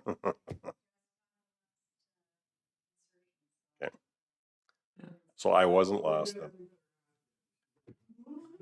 I wasn't the last then. I was. That's a couple days ago I gave that to you. Yep. Yeah. Yep. Which is fine. Yeah. I was holding it up to talk about roads. Councillor Stevens. Earlier, Councillor Gano asked, what's the difference in 19.3 now versus previously? Drainage. That road is draining water. And you described the conditions in March, and I would say that is the absolute worst time for all of our roads. Part of this is policy based. So when we get snow, our policy is to leave a few inches of snow on. and let it pack in. So if they try and take all the snow off, they're stripping gravel off. What happens by default is the areas that you drive, snow melts off, and you get these ice patches that are no different than the lips that we were talking about. So when you get to that spring thaw cycle, the driving path gets extremely slippery, and there's nowhere for that water to shed off because it's got ice built up on the side, and the ground is still frozen from frost being packed in on the road, so it can't absorb in either. So would that road be worse in spring thaw in March? Yeah, I assume it would, but I think that's road surface was hard and it was draining water. I know that at times, just from traffic, you'll get a little bit of washboard or even a little bit rough around the tracks, which we can only go so close to those. That's a traffic volume, but that road was draining well. And that's why I'm hesitant to strip anything off. If we have a hard road surface that's shedding water, I don't want to do much to it. We maintain it as that, and I'm in the same boat as Councillor Hunter. I just as soon not strip anything off that road. We go ahead, do our annual maintenance and dust control, and it's our high traffic road. But if we can keep that shedding water, I think this is as good as it gets until such time in the future when it gets paved. I've got some comments on this. When the supplier comes out and tries to explain to us why a product's not working, if we're expecting any other response from them, we need to kind of follow what the supplier's saying. And that road is because of we call it riprap, or not riprap, you call it? It's wrap, basically. Wrap. Yeah, Like- the grindings off the pavement. Yeah. And the type of gravel that was on it currently, for a $5,000 to $6,000 investment to what we pay every year for dust control, that is why I'm in agreement with it. When we asked at that last meeting if that product would be used someplace else, yes, it would. It'd be used for fill in other spots. It's not like we're taking it off and throwing it away. But in order to get the best service out of a very high use road, if it helps us some in the spring, that saves the complaints. It saves it won't remove every complaint, but it does help us. And if we're looking at over a multi-year project and 5,000 this year to try and bring us up to a caliper of what will work, I still believe that that's our best step forward. But when it comes to our roads, we as councillors have to talk to our residents and the taxpayers too, because you look at the progression of roads over the years, and there was roads that none of us would drive on when we were kids, and now they've got some gravel on them. But even the old roads now all of a sudden are getting rutted up because people drive down them when they shouldn't be. And people respected it before because they knew they were going to have to tolerate it for the rest of the year if they rutted them up. So some of these roads, like, I don't care if it's your own yard, you're bringing the fines up as it's wet. And then when it's worked, you look at how some of these roads clean up after they're graded again.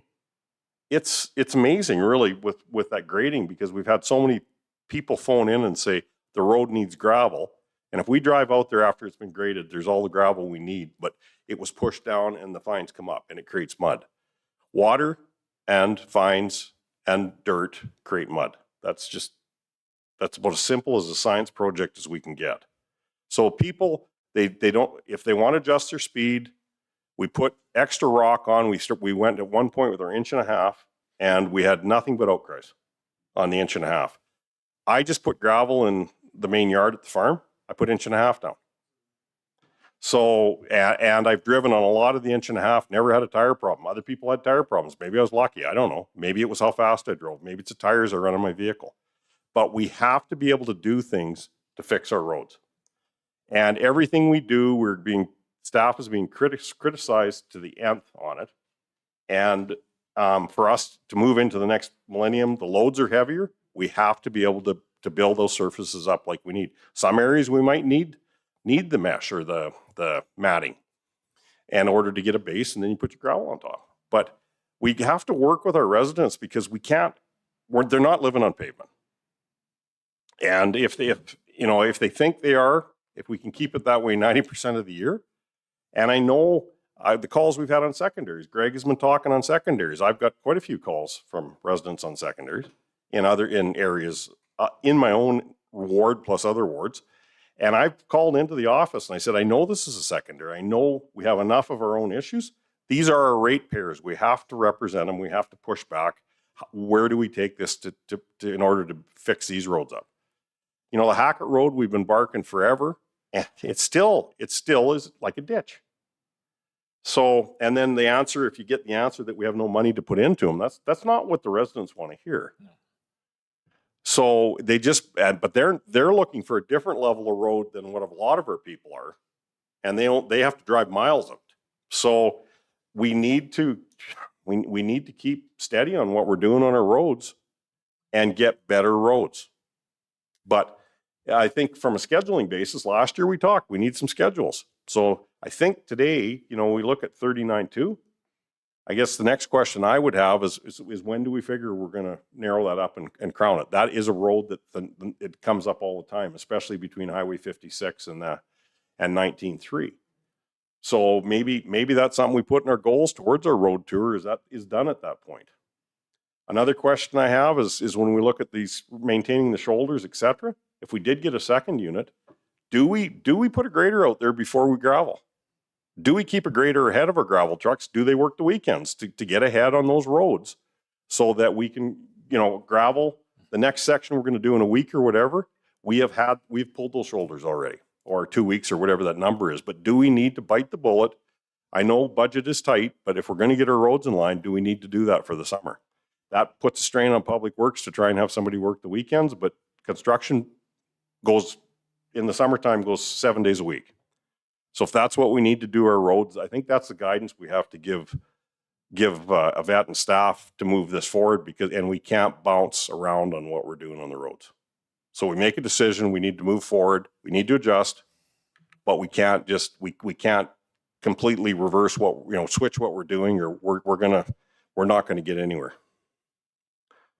So, Councillor Adam. Like you're saying, if we get ahead of this, if we were to put in, I know our budget has been put in and it would put a huge strain, but if we were to put it in ahead of schedule, how much would that save in the long run? You mean like pulling the lips and building or shaping the road before we gravel it? Doing it properly, or how we're seeing its significant improvement. If we get ahead of it now and it's just maintenance later, is there savings, and is it significant enough to warrant pushing it harder on our budget than planned? Greg and then Councillor Thank Stevens. you, Reeve Clark, through to Councillor Adam. I understand what you're saying. Is the gain worth the pain now of, added, let's say, budget in wages or something like that to run longer hours to get this? I believe it is, because like I said, it takes far less time to do damage to a road than it does to, gain the improvements on the road.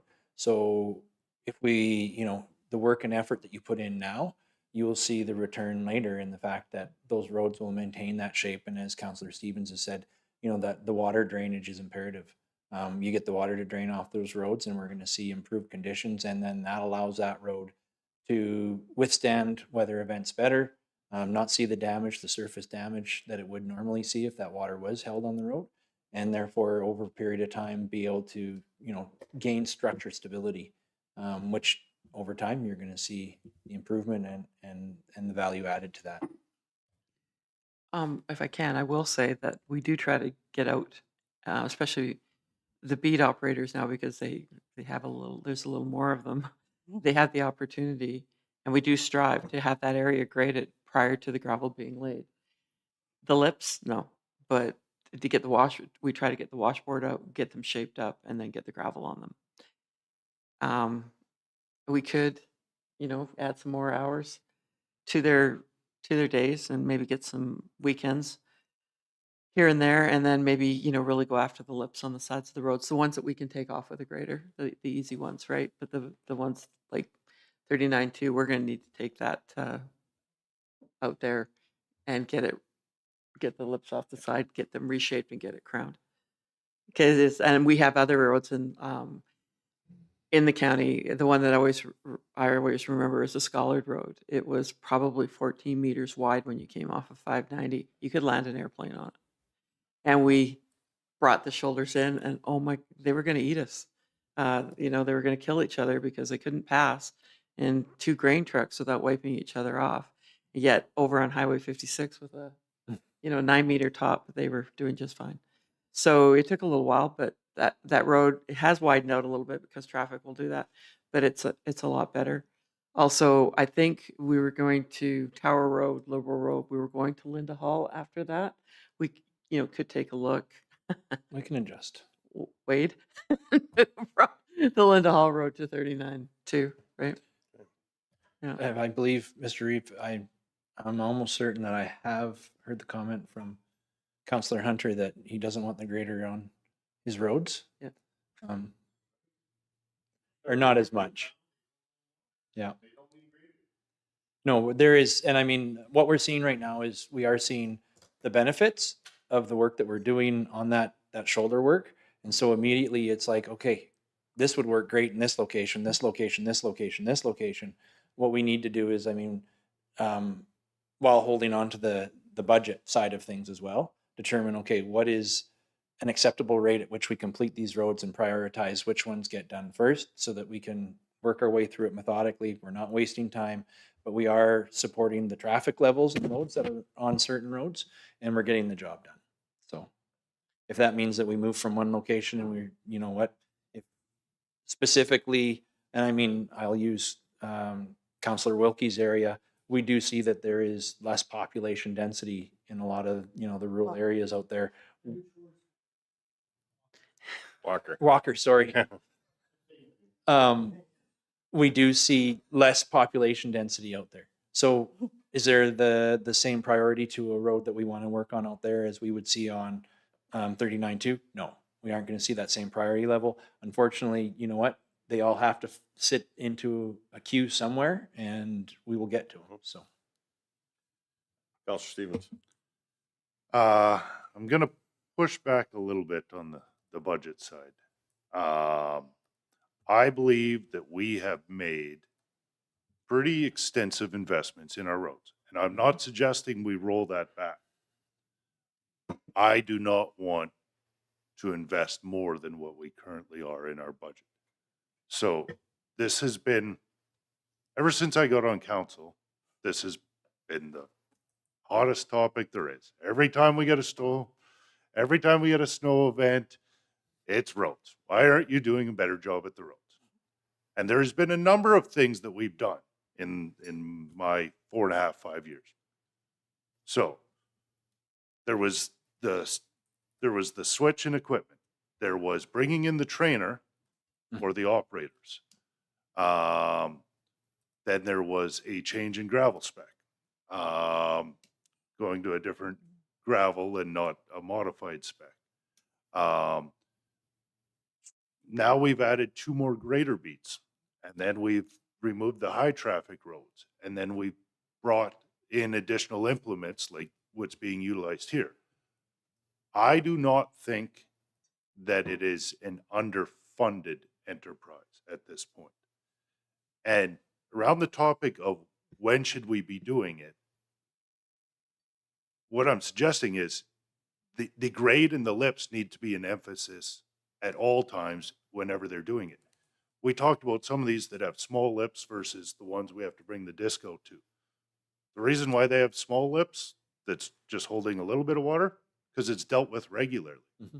If you just leave it for 3 years, every one of our roads is going to require that attachment because it'll be too much topsoil and vegetation to put on the road without making topsoil spots that are going to create bad spots. So when do we need to shape or deal with the drainage or the lips? Every time the grader's out there on their path. It's not we get to it before the graveling. No, every time they're out there, this needs to be a point of emphasis. Mhm. And I am not willing to put more budget to it at this point. I want to see how much of a difference our added grader beats make before we go another additional step. Because we haven't seen that play out yet. We don't know what the effects are going to be. I don't want to be trigger happy and commit more money after one rate of it. I want to answer that. When I say increase in budget, I'm not saying put another grader bead on. And when I say cut the edges before we gravel, it's on the roads that need the edges cut. If you're going into an area and putting gravel down where the edges don't need cutting, I agree 100% with you. But if we're putting gravel on an area where all the roads seem to need that, we're kicking a can way down a road and pushing costs way down a road. So when I say that, it maybe is a bit tongue in cheek. We've sat here at the table. We've talked if we need the second disc. I don't know if you'd be in disagreement with that. It was a $20,000 piece on a multi-million-dollar piece of our infrastructure. But if we had it and we had an operator that knew how to run it and we can get over more faster and then they can maintain it regularly and only use that disc where certain areas where maybe there's other issues that we need to look at our roads, that's what I'm talking about in budget. But every conversation we've been having, we may be talking about $1,000 or $500 costs. To get ahead of this, we may have to spend a bit more money on those runs. It might be the guy spreading your gravel that's out there ahead, but that's part of their role. Maybe, and if you've got somebody on that spread, are we doing our spreads with the gravel bead the bead operator now or separate? That's what I mean, is you change your process to fit that piece to get ahead of it. Yep. I understood.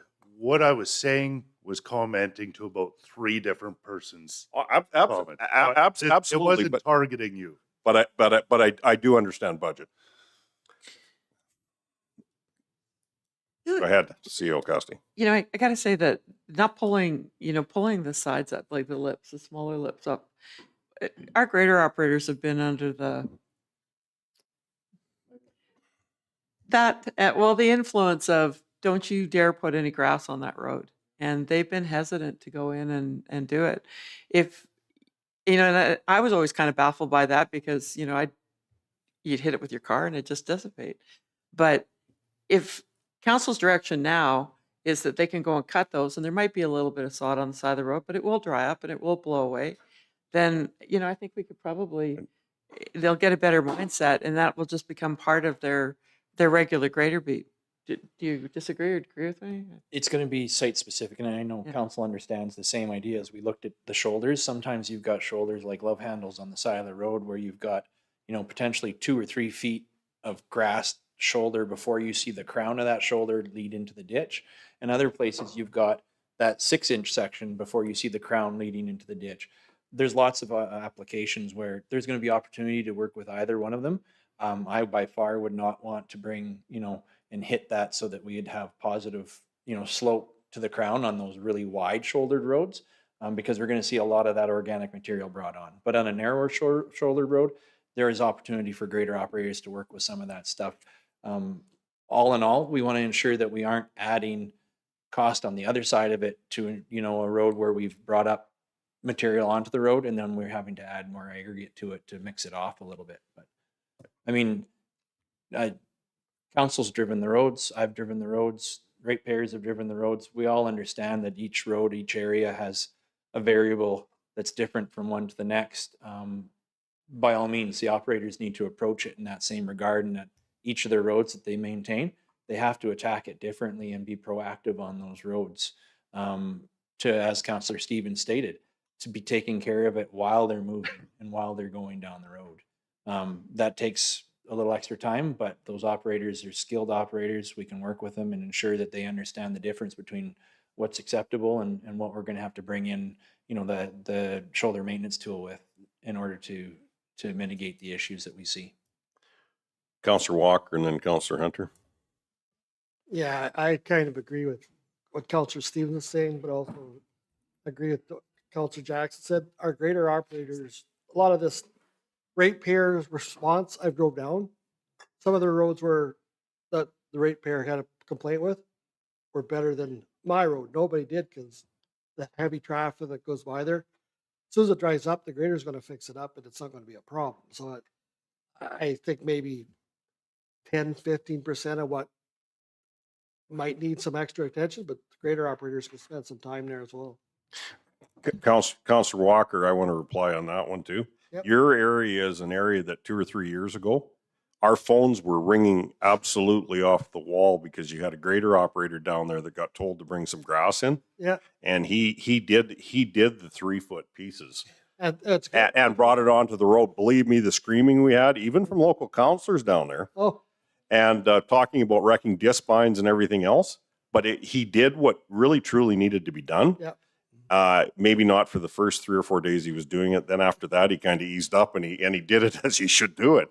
But it brought your roads into shape. Yeah. it did. And that's where we're at in a lot of our other grader beats is they got to be brought into shape. Some are more severe than others. Some need this one piece. I could pick some areas and drive them and tell you that you needed it on most of the roads that are in those areas right now because the grader operators just allowed it to happen. One thing I'd like to ask at the table though, we've had comments about the grass on the road. And as Greg said, he doesn't want to pull the 3 feet in because that would put us into where we were in Bymore a little while ago or 3 years ago. But sometimes, you got to put up with some pain to get the gain. But if they're maintaining and bringing some grass on the road, which one of the counselors sitting at the table, is there anybody that won't take those calls, defend what's happening and saying we have to do this to keep our roads? So I think, from Councilors Reid now, this is some changes that we have to do. And if they hit it with their little cars, like they have to drive according to what's on the road. Yeah, no, it's, Councilor Stevens. Yeah. I'd like to make some motions coming out of this lengthy discussion that we've had. The first motion would be to direct administration to bring back a cost estimate for putting geotextile and a cap on the sections of 20-1 that are very bad. Don't want to schedule or plan the work. I think it will be a discussion point once we have a estimated price. if I may, just quickly, Councillor Stevens, can we not be specific about that road, but can we bring back the cost estimate on utilizing geo and the amount of work that it would take, let's say, on any given section of road that we've deemed would require geotech? I'm fine with that. If Okay. you want to do an estimate on a per 100-meter or half mile. Based on a width. Yeah. Yeah. That's just so that it's beneficial for council to be able to see as a tool across the county, et cetera, et cetera. I will amend my motion to reflect that. Also, we are trying to find out why that road stays as wet as it That- does. When that information about cost is brought back to us, we will discuss at that point why and who, where the funding should come from for that. Okay, that's a motion? Motion number one. Any questions on that? Call the question, all in favor? That's carried. Motion number two is I would like Public Works to bring back a list of roads that they feel would benefit from getting narrowed. And we've heard a few here. I'm sure I missed some, so I think it would be beneficial. I'm assuming we won't even get them all this year. But I think we should get a queue and so we have a list to start working our way down. Questions, concerns on that one? You're good with the motion? Call the question, all in favor? And that's carried. Is that your list? I've Sam, debated about the third. I'm not sure if we have the votes to pass it. But Oh, you, I'll- yeah. I'll go for it. We'll I'll make a motion to direct administration to amend our previous motion from last meeting. So, just wait. It's coming. To the county of Stettler number 6. Proceed with regular road surface prep and utilize MG30 dust suppression product as per our annual program for the budgeted project cost. Total estimated material and product cost of 19,987.92 on Range Road 19-3. So for all those following along, I removed the removal of the top layer on that road and went strictly to the standard dust control on that. I don't know if there's the votes, but Questions or comments? I have some, but I'll hold them. I think I voiced them already. Okay. We'll call the question of pulling back our motion from our last meeting that we debated for half an hour. Yeah, so just to Yeah. be clear, the cleanest way to do this is 2 motions, one rescinding the previous one, and then if that passes, one approving the updated direction. So are you fine with that, Councillor Stevens? yeah, so my first motion will be a rescinding motion. Do you know which motion that is? Yeah. I'm 190 aware. screen. I'm aware it's 198.05.27.26. So we're sending, So for future things, when you guys do that, you have to read the number in order for us to rescind. okay, well, that's a point of order. Thank you. Okay, we'll call the question on that. All those in favor of rescinding that motion? Opposed? Your 2 hands don't count, Councillor. Okay, I guess that's carried. So you two are opposed. Yeah, we're opposed, yeah. My next motion will be, is it easier if we just go staff recommendation 1? Let me bring it up on screen so everybody knows what The County of Stettler number 6 directs administration to proceed with regular road surface prep and application of MG30 dust suppression product on Range Road 19-3 between Highway 12 and Township 39-2 as per the annual program for the budgeted product cost of $19,987.92. Okay, Whatever you've got up on the screen, Andrew, is not. Councillor Gano? Oh, that's the one he wants. So the understanding that we have, if this proceeded, would be we would accept the condition that you talked about earlier, Councillor Stevens, about during the snowfall events, it's going to be slick. I accept that during spring thaw, that most of our roads will be slick. And I anticipate that that would be the case, no matter which one of these options we went with. Yeah, I'm just gonna go through what Reeve Clark had said. We had a recommendation to remove the fines to reduce that problem. And so, yeah, I'll be voting as such against, but thank you. Okay. We'll call the question. All in favor? Opposed would be Councillor Gano and Councillor Clark. Carried. I just have one question for you, Councillor Stevens. If you have any recommendations on warranty in your vehicle, do you follow them?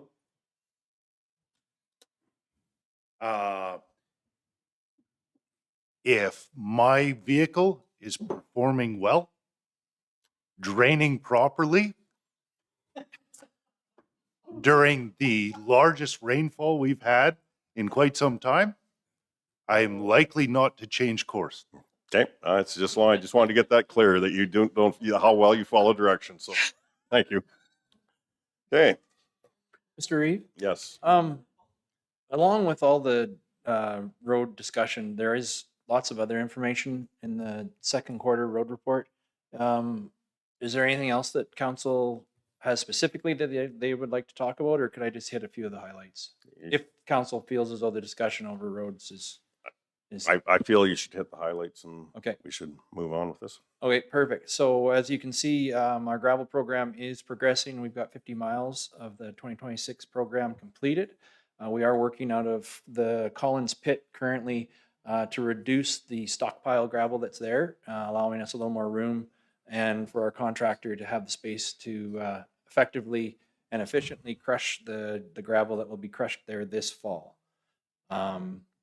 Approximately, we believe from the last rainfall, there will be roughly about maybe 25 miles potentially added to the program just to speak to areas and locations that we want to patch with inch and a half and then cover with some 3/4 inch gravel.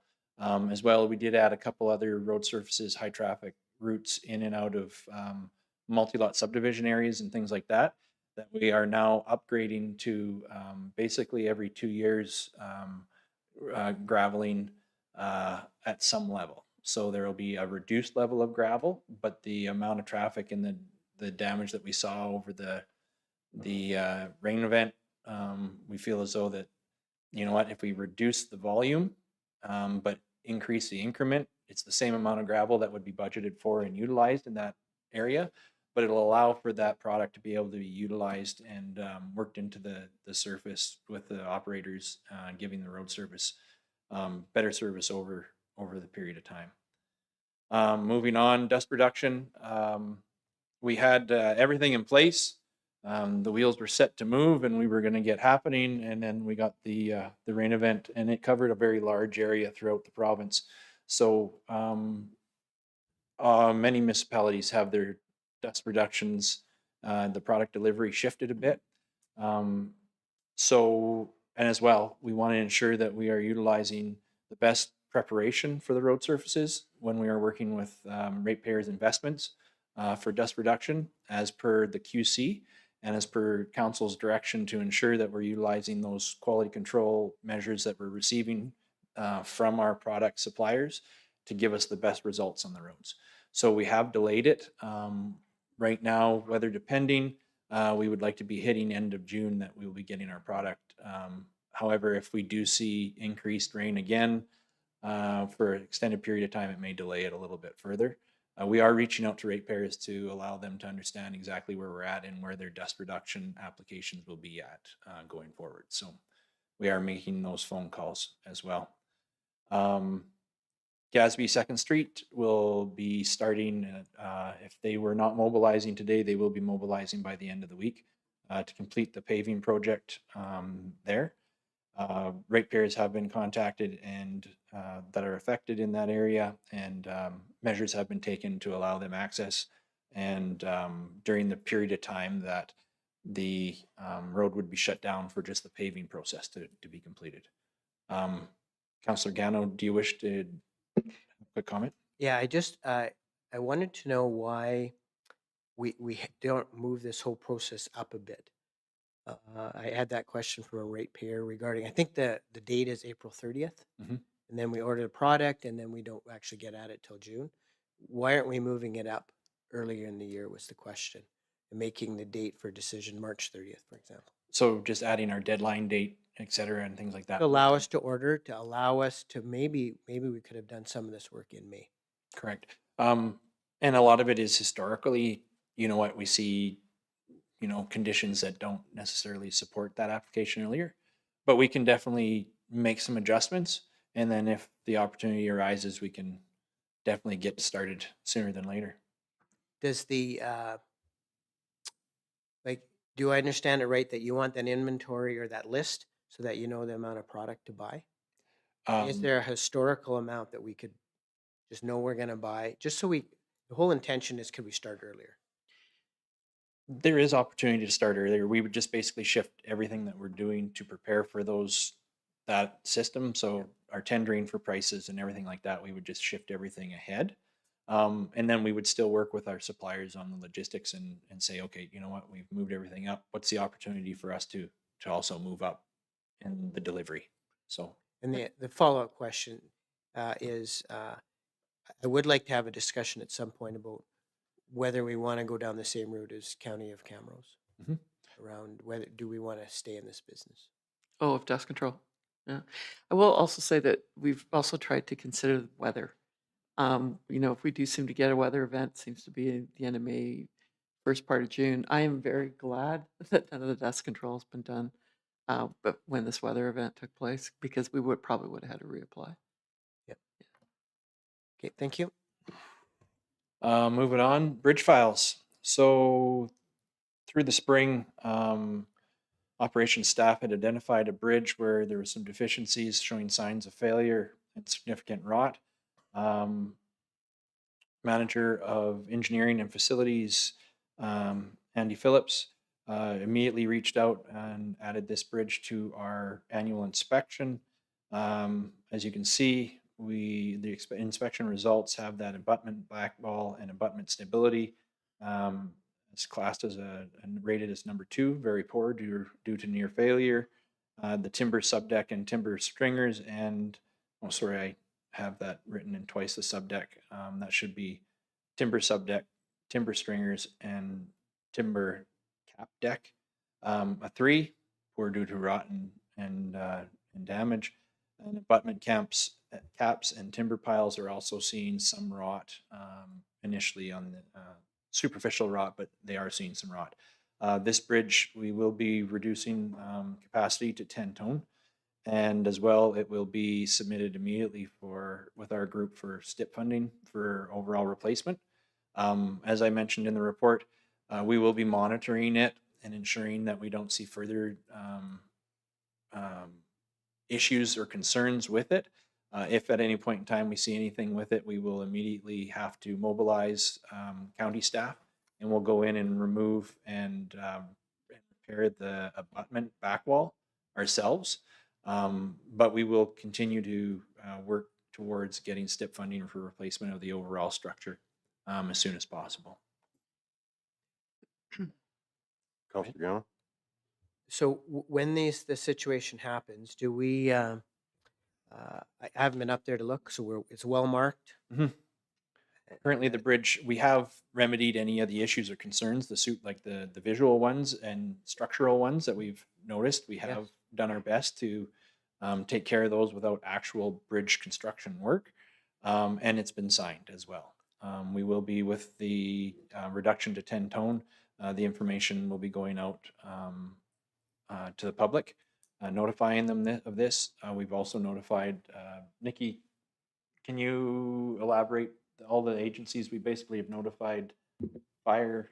Yes, through Reeve Clark, through to council, we've notified Clearview School Division, Christ King Catholic School Division, Ambulance, Heartland Regional Fire, ATCO, RCMP, and Road Data.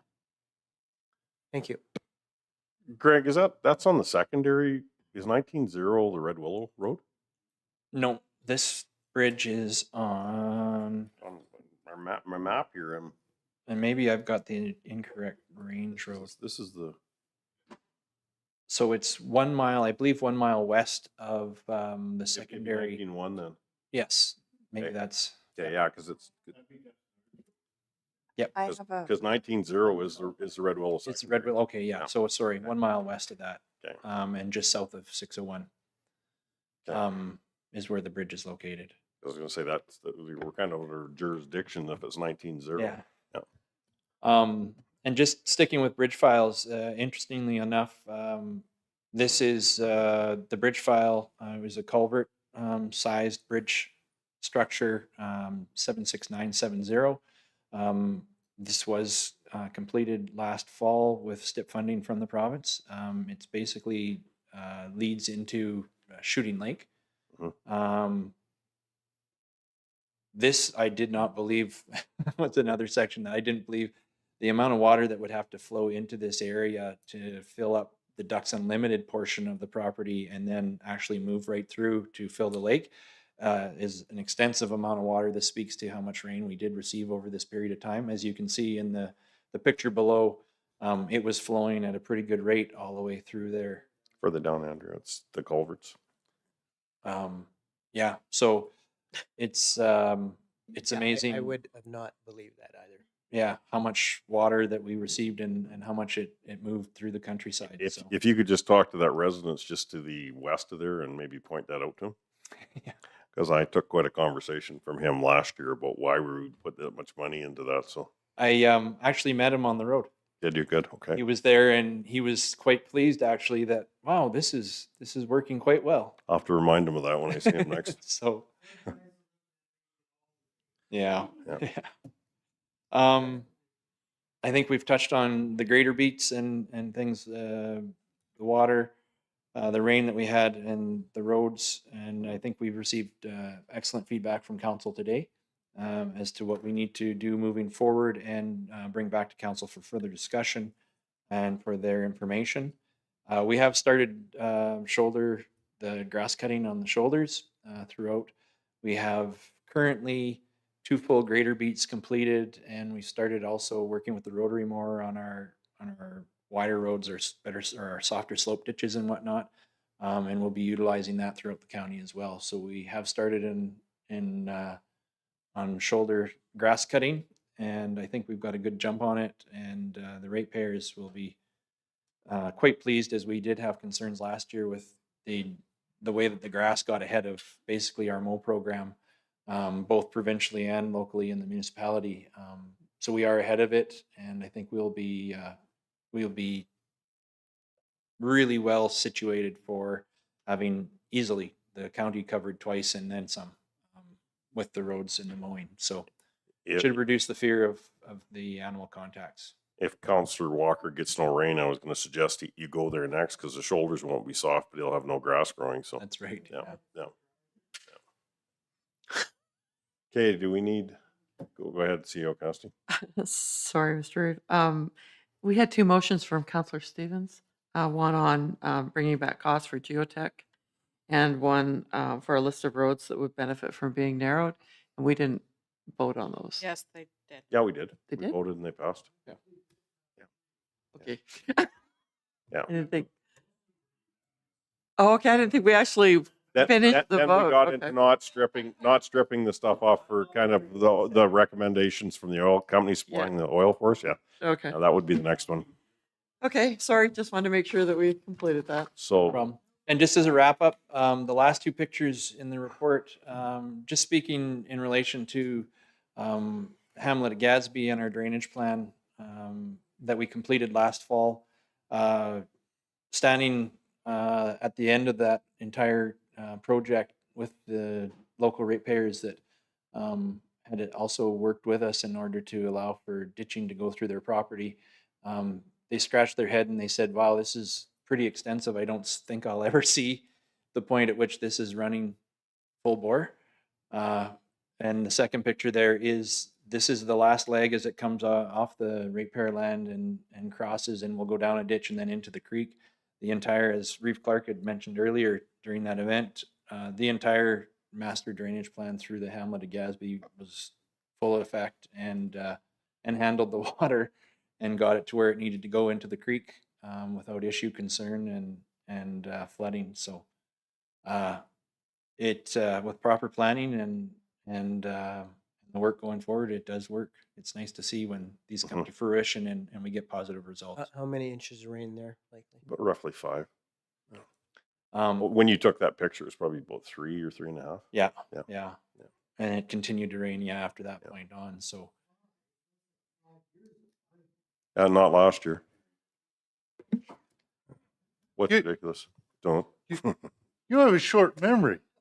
Byward was the wettest part of the county the last 2 years. You're upset that it's not a 3-year streak? Yeah.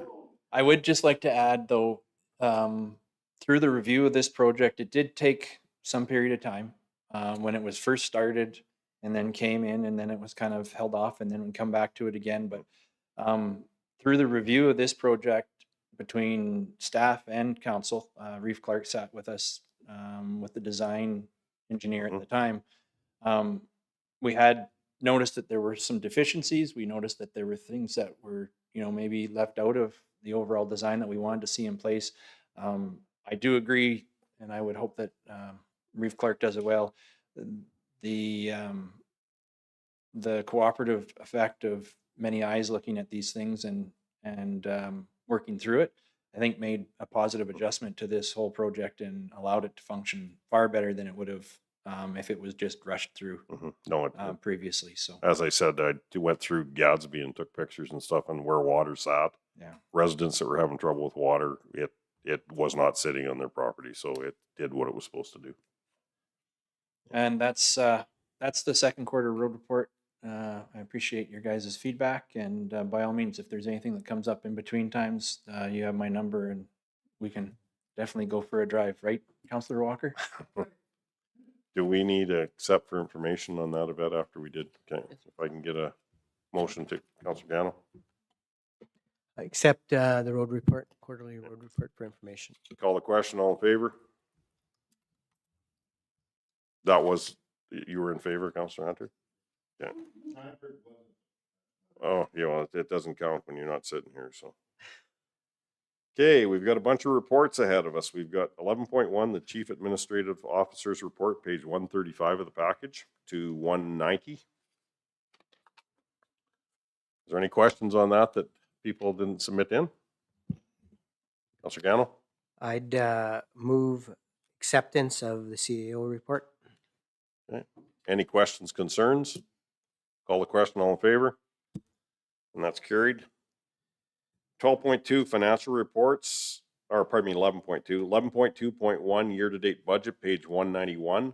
11.2.2 bank reconciliation for April, page 204.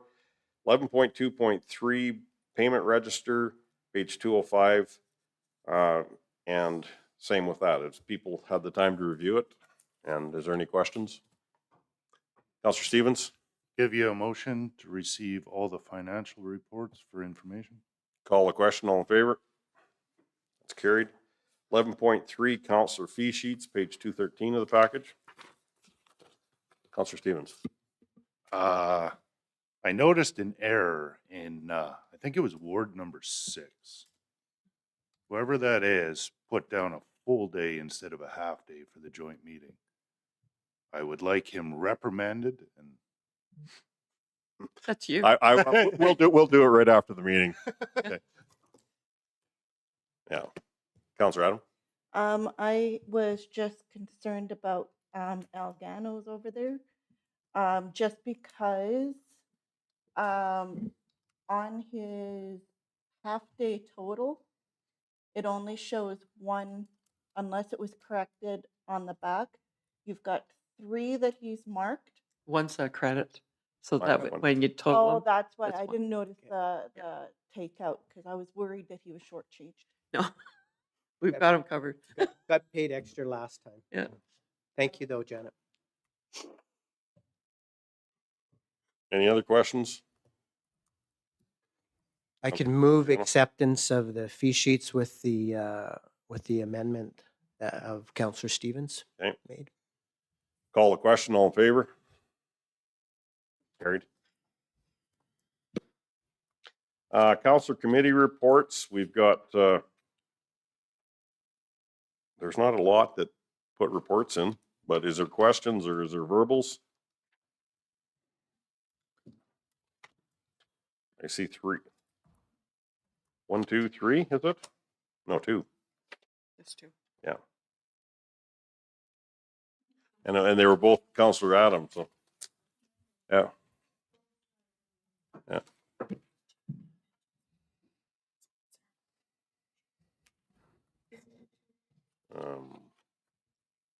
Which date is that though? Okay, I guess just comments, no, we can go through our reports. Shirley McClellan, though, we do have our taps on meeting where we're coming into completion of everything that was committed to. Up to phase 8 will be, and the celebration will be June 19th out at the a reservoir just directly west of here. And what time is that at, Andrew? What time is that at, Michelle? 2 2 o'clock? p.m. 2 And it's p.m. the 19th or the 18th? I'm sure. It's Friday the 19th. Friday the 19th. And then there'll be pie and coffee and stuff after that, Andrew? Yeah. I assume they provide free water to everyone that attends. That needs a drink of water, yes. There will be, yes. Pie, there's Yeah. pie. Okay, but on the other reports, can I get a receipt for information? I'll give you receipt for information on the reports that are in our package. Okay. Call the question, all in favor? That's carried.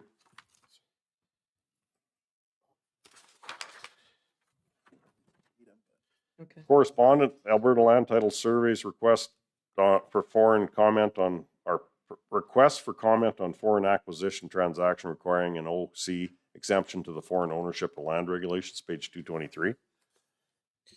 Thank you, Mr. Chair. So pass this on to Planning and Development. They thought the letter was fairly self-explanatory. This letter was received by the Reeve and the area councillor. So basically looking for instructions from council on how you would like us to proceed. If you're willing to endorse this, then we would have to send a letter on. Can you show me where this lot and plan are, please? Ooh, that's a good question. It's right by the co-op out to the east. It's the elevator right there. Thank you. People are familiar east on Highway 12, the Viterra elevator and the co-op fertilizer site. Not off in 1903, which is paved at that point. So Oh my. we'll hear more on that, I'm sure. Poke the bear. Yeah.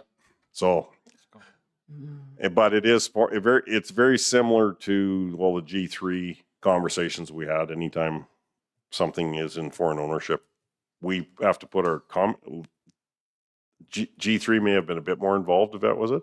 Yeah, we did. It was actually, I rezoning think, also. Nate gave us a hand with G3 too. So. I think our big issue with G3, if I may, was the processing timeline was very short. Yeah. Or it was or was taking too long. Yeah. So they sought our help in advocating through Nate and our MLA, the Honorable Nate Horner, was able to get that pushed through.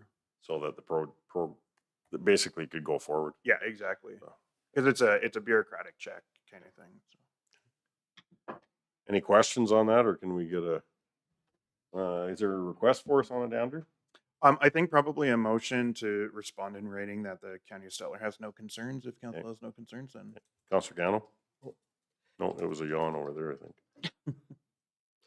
I'll make a motion that we send a letter of support for this facility, the Raw Malting Canada facility in the County of Stettler.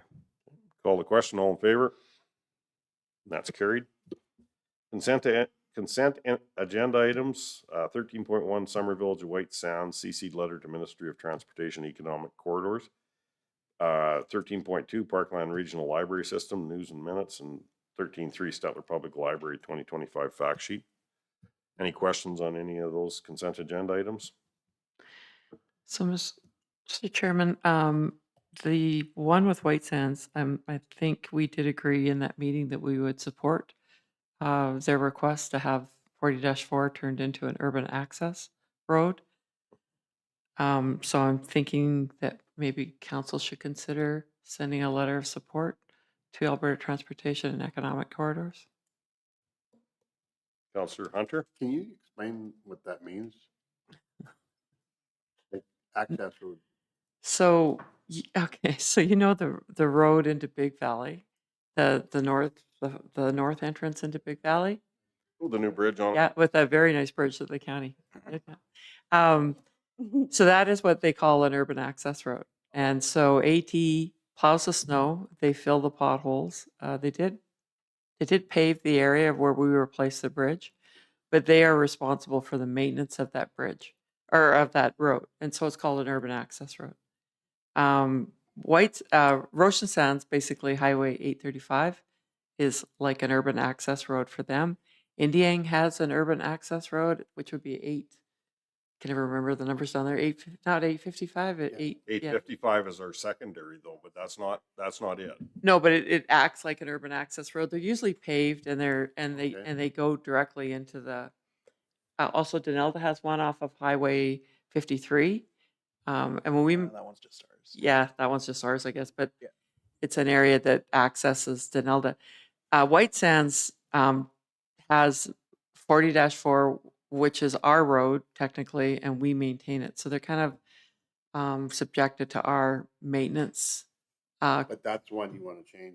That's the one they want to change. They've also had the maintenance agreement with us that So we've increased the maintenance because if they were to drive right now the Hackett Road or 852, I think they'd be surprised at the level of maintenance that the province provides. But if they can get the province to take this road over, that's a roadway that we do not have to maintain. And if they could get it paved, then it would be a wonderful access for them into the summer village. Did I miss anything? So I would just clarify, basically, an urban access road is a highway that's not quite a highway at provinces, but you can almost call it a tertiary highway. Yeah. So it is part of the official provincial road network, but they don't call it a highway or secondary highway. So that's- Melbourne and Elnora have them too. Yeah. Just Like that west of 56 on Linda Hall? That's Uh, not? No, that's a secondary highway Yeah. Yeah. The one into Big Valley is the only true urban access road we have in the that we have. Yeah. Yeah. That one. But Delburn and Elnora, I think, across the river both have them. So Indiang is a county of Stettler road? Yeah, it's a secondary and then it's intersected by a county road. Yeah. Which just goes into the entrance of India. Yeah. Okay. So it comes off secondary 589 then. Yeah.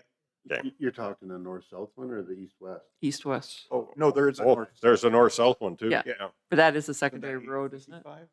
Isn't that?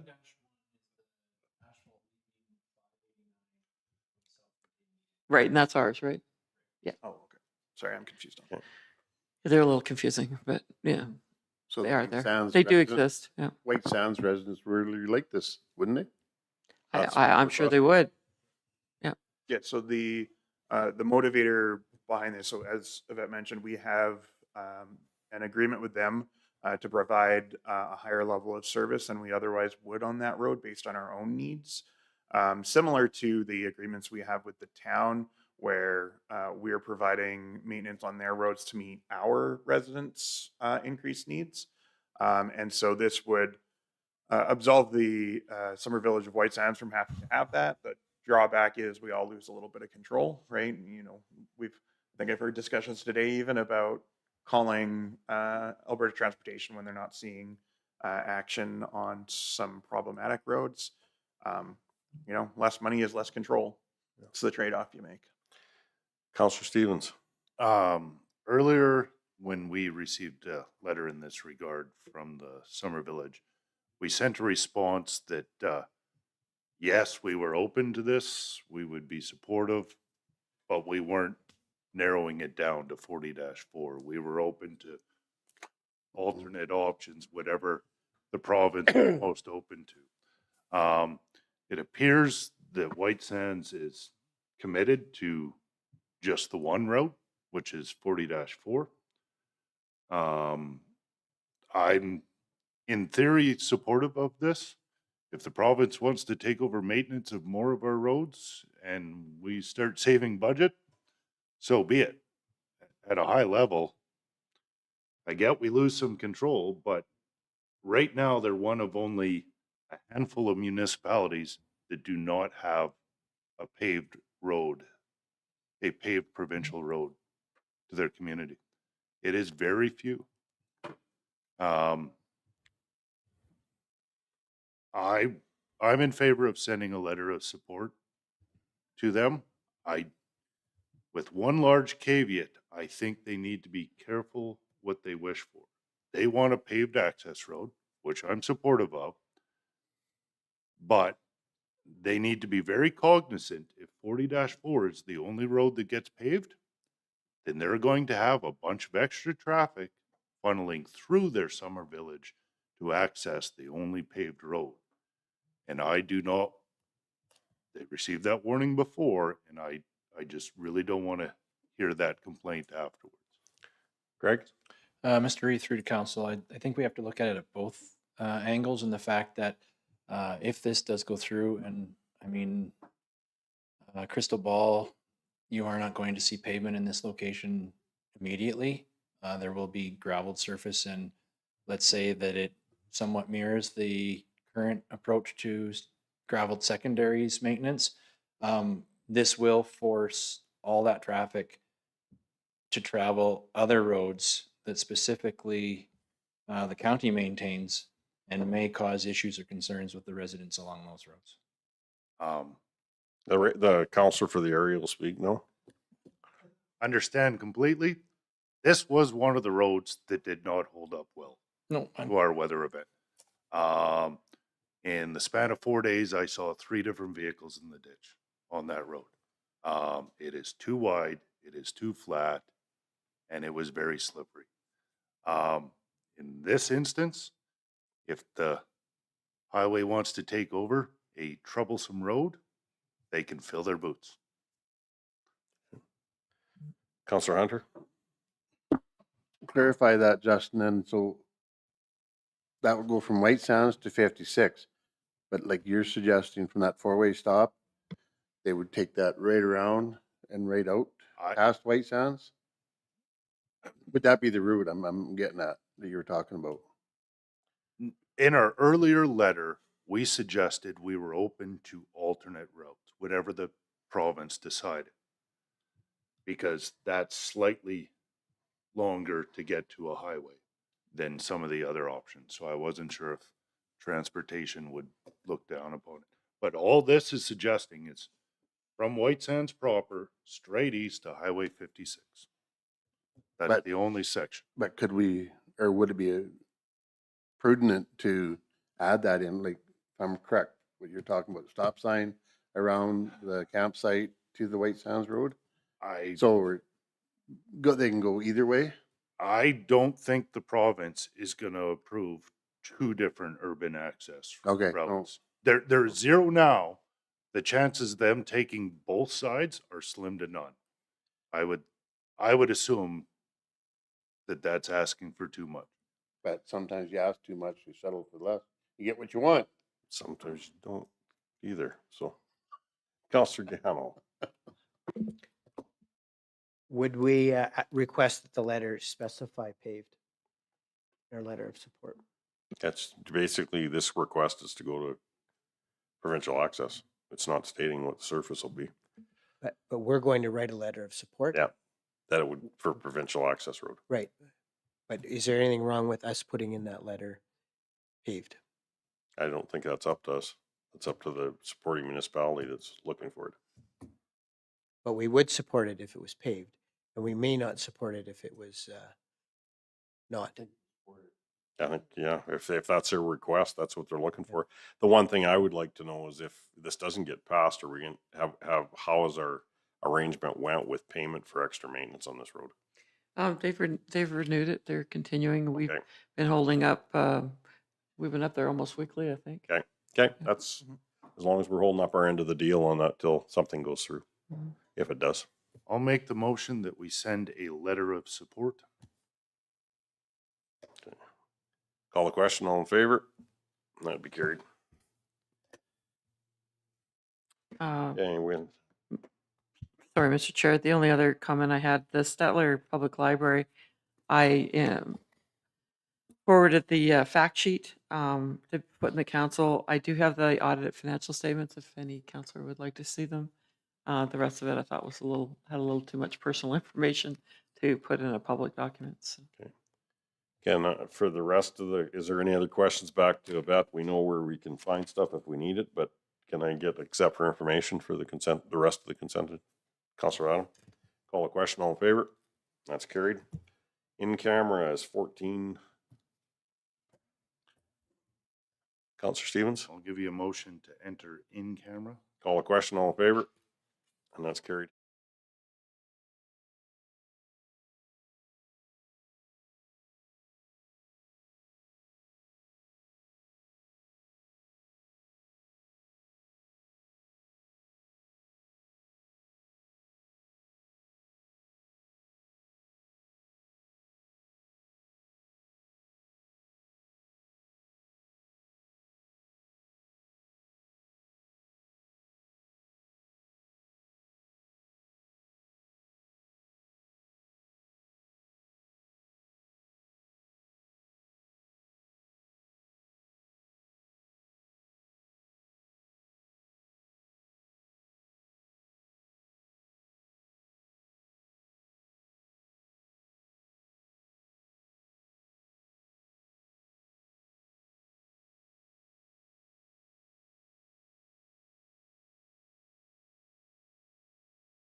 Our next meeting, did we have to have a motion coming out of here? Yes. Like, write a motion for, write a letter to the Clearview School for, or school board for the, keeping the Buy More School open an extra year. Call the question, all in favor? Well, it's carried. Our next meeting is June 24th. And one last motion.